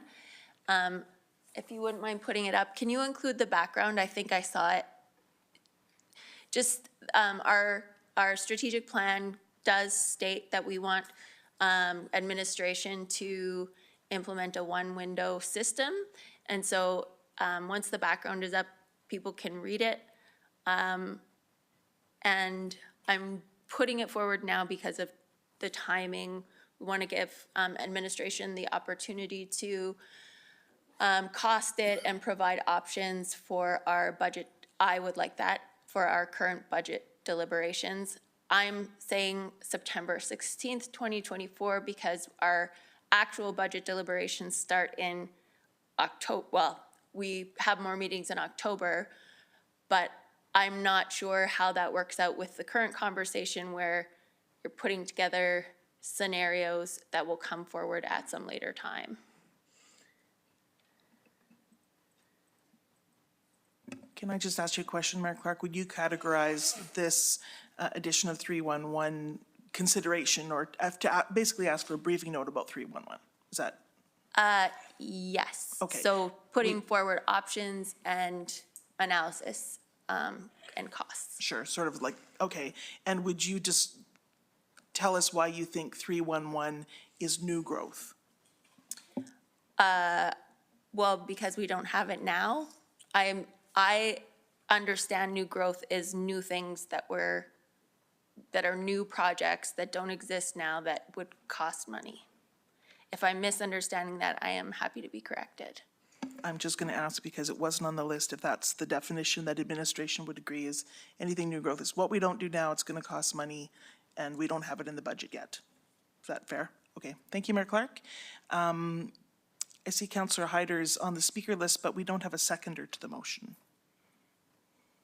I'll second it. Thank you very much. Councillor Hyder, you get to speak at the same time. Thank you, Councillor Robbins. I just was curious, I thought we had this discussion, and I thought, Councillor Hirsch, we were talking about 311 is just one option. Is there a possibility, Mayor Clark, we could look at all options of that, or? Yes, and it does say options. 311 is just like a general term used by governments for a one window. So like, for example, one of the Lethbridge examples, it can include digital, it can include digital options, telephone. It's just that there's a sort of a single point of entry regardless of the format that you're entering that point. City Manager Mitchell. Thank you, and through the chair, I had a question, since I didn't get here until the beginning of 2023. Maybe staff can help me. I'm not sure, was this ever explored before or not? In bits and pieces. So not in a way that we would have actual costing for it.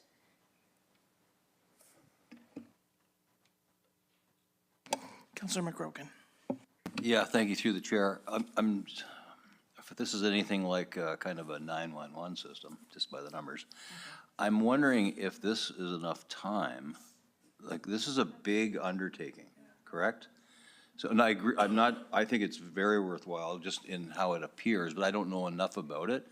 But it seems like this is a big chunk to take on. I'm just wondering if the timing is maybe a little bit too tight, or I'd have to rely on, I guess, council, you probably don't, or admin probably doesn't know much different about what kind of research would go into this, but it does seem like it'd be quite extensive.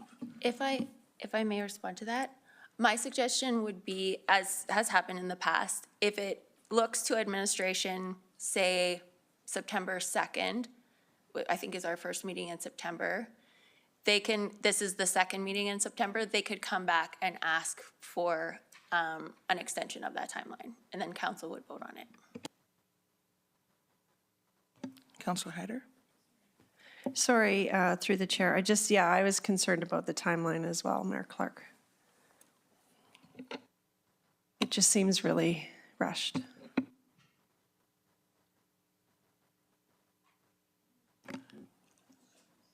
Yes, go ahead, City Manager Mitchell. Thank you, and thanks for the conversation, and maybe I can get some staff to help me here.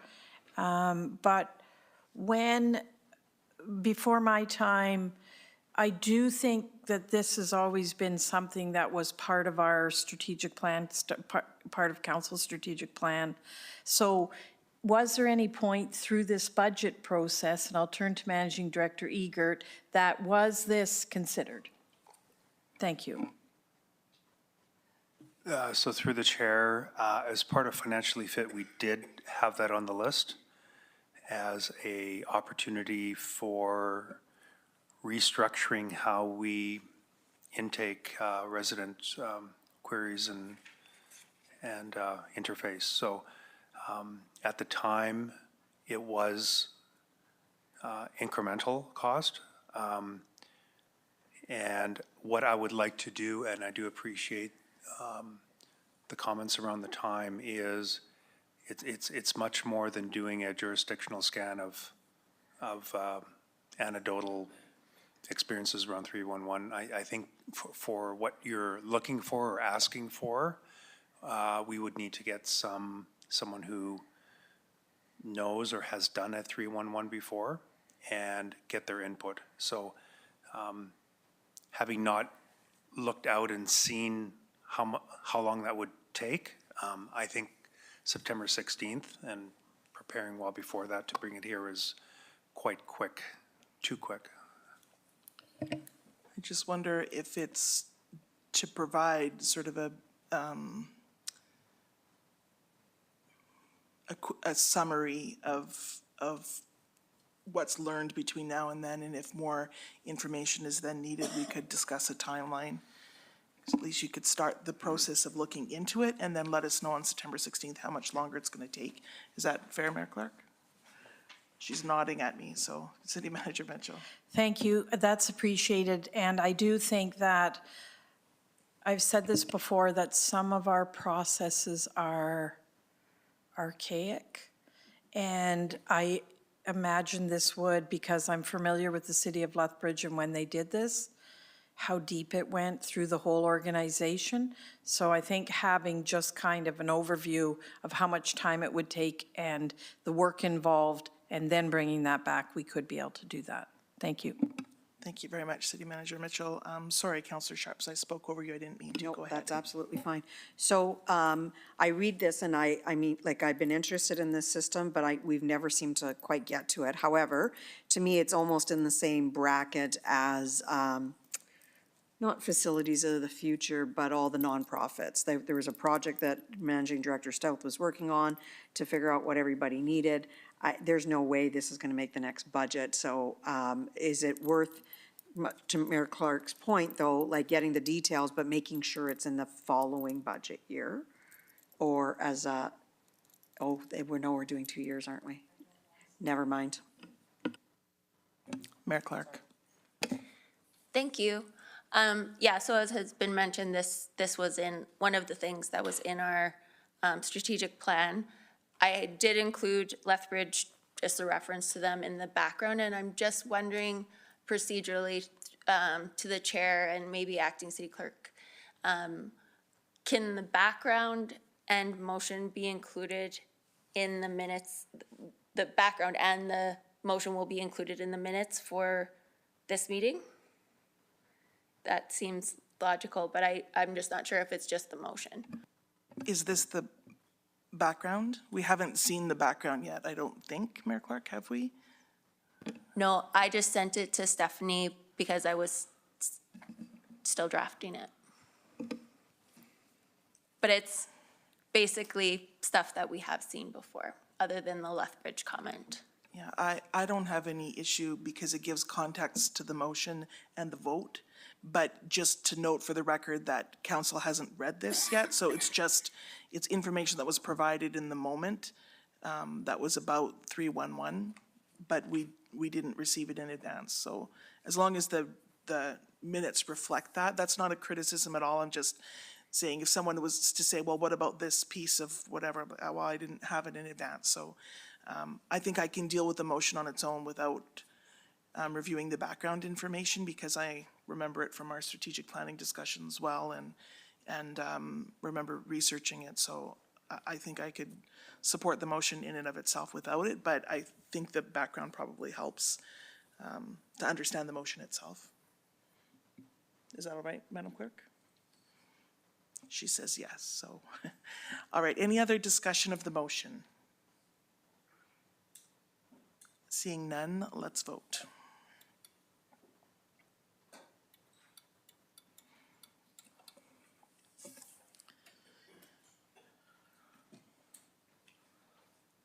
All right, that passes.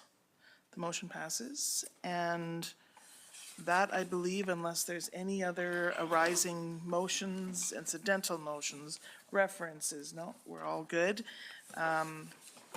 We do have, before you pack up, people, we do have council member reports. Does anyone have anything they'd like to report? Nothing? Okay. And so then it's just a matter to adjourn. And if nobody objects, I will adjourn this meeting at 9:57 p.m.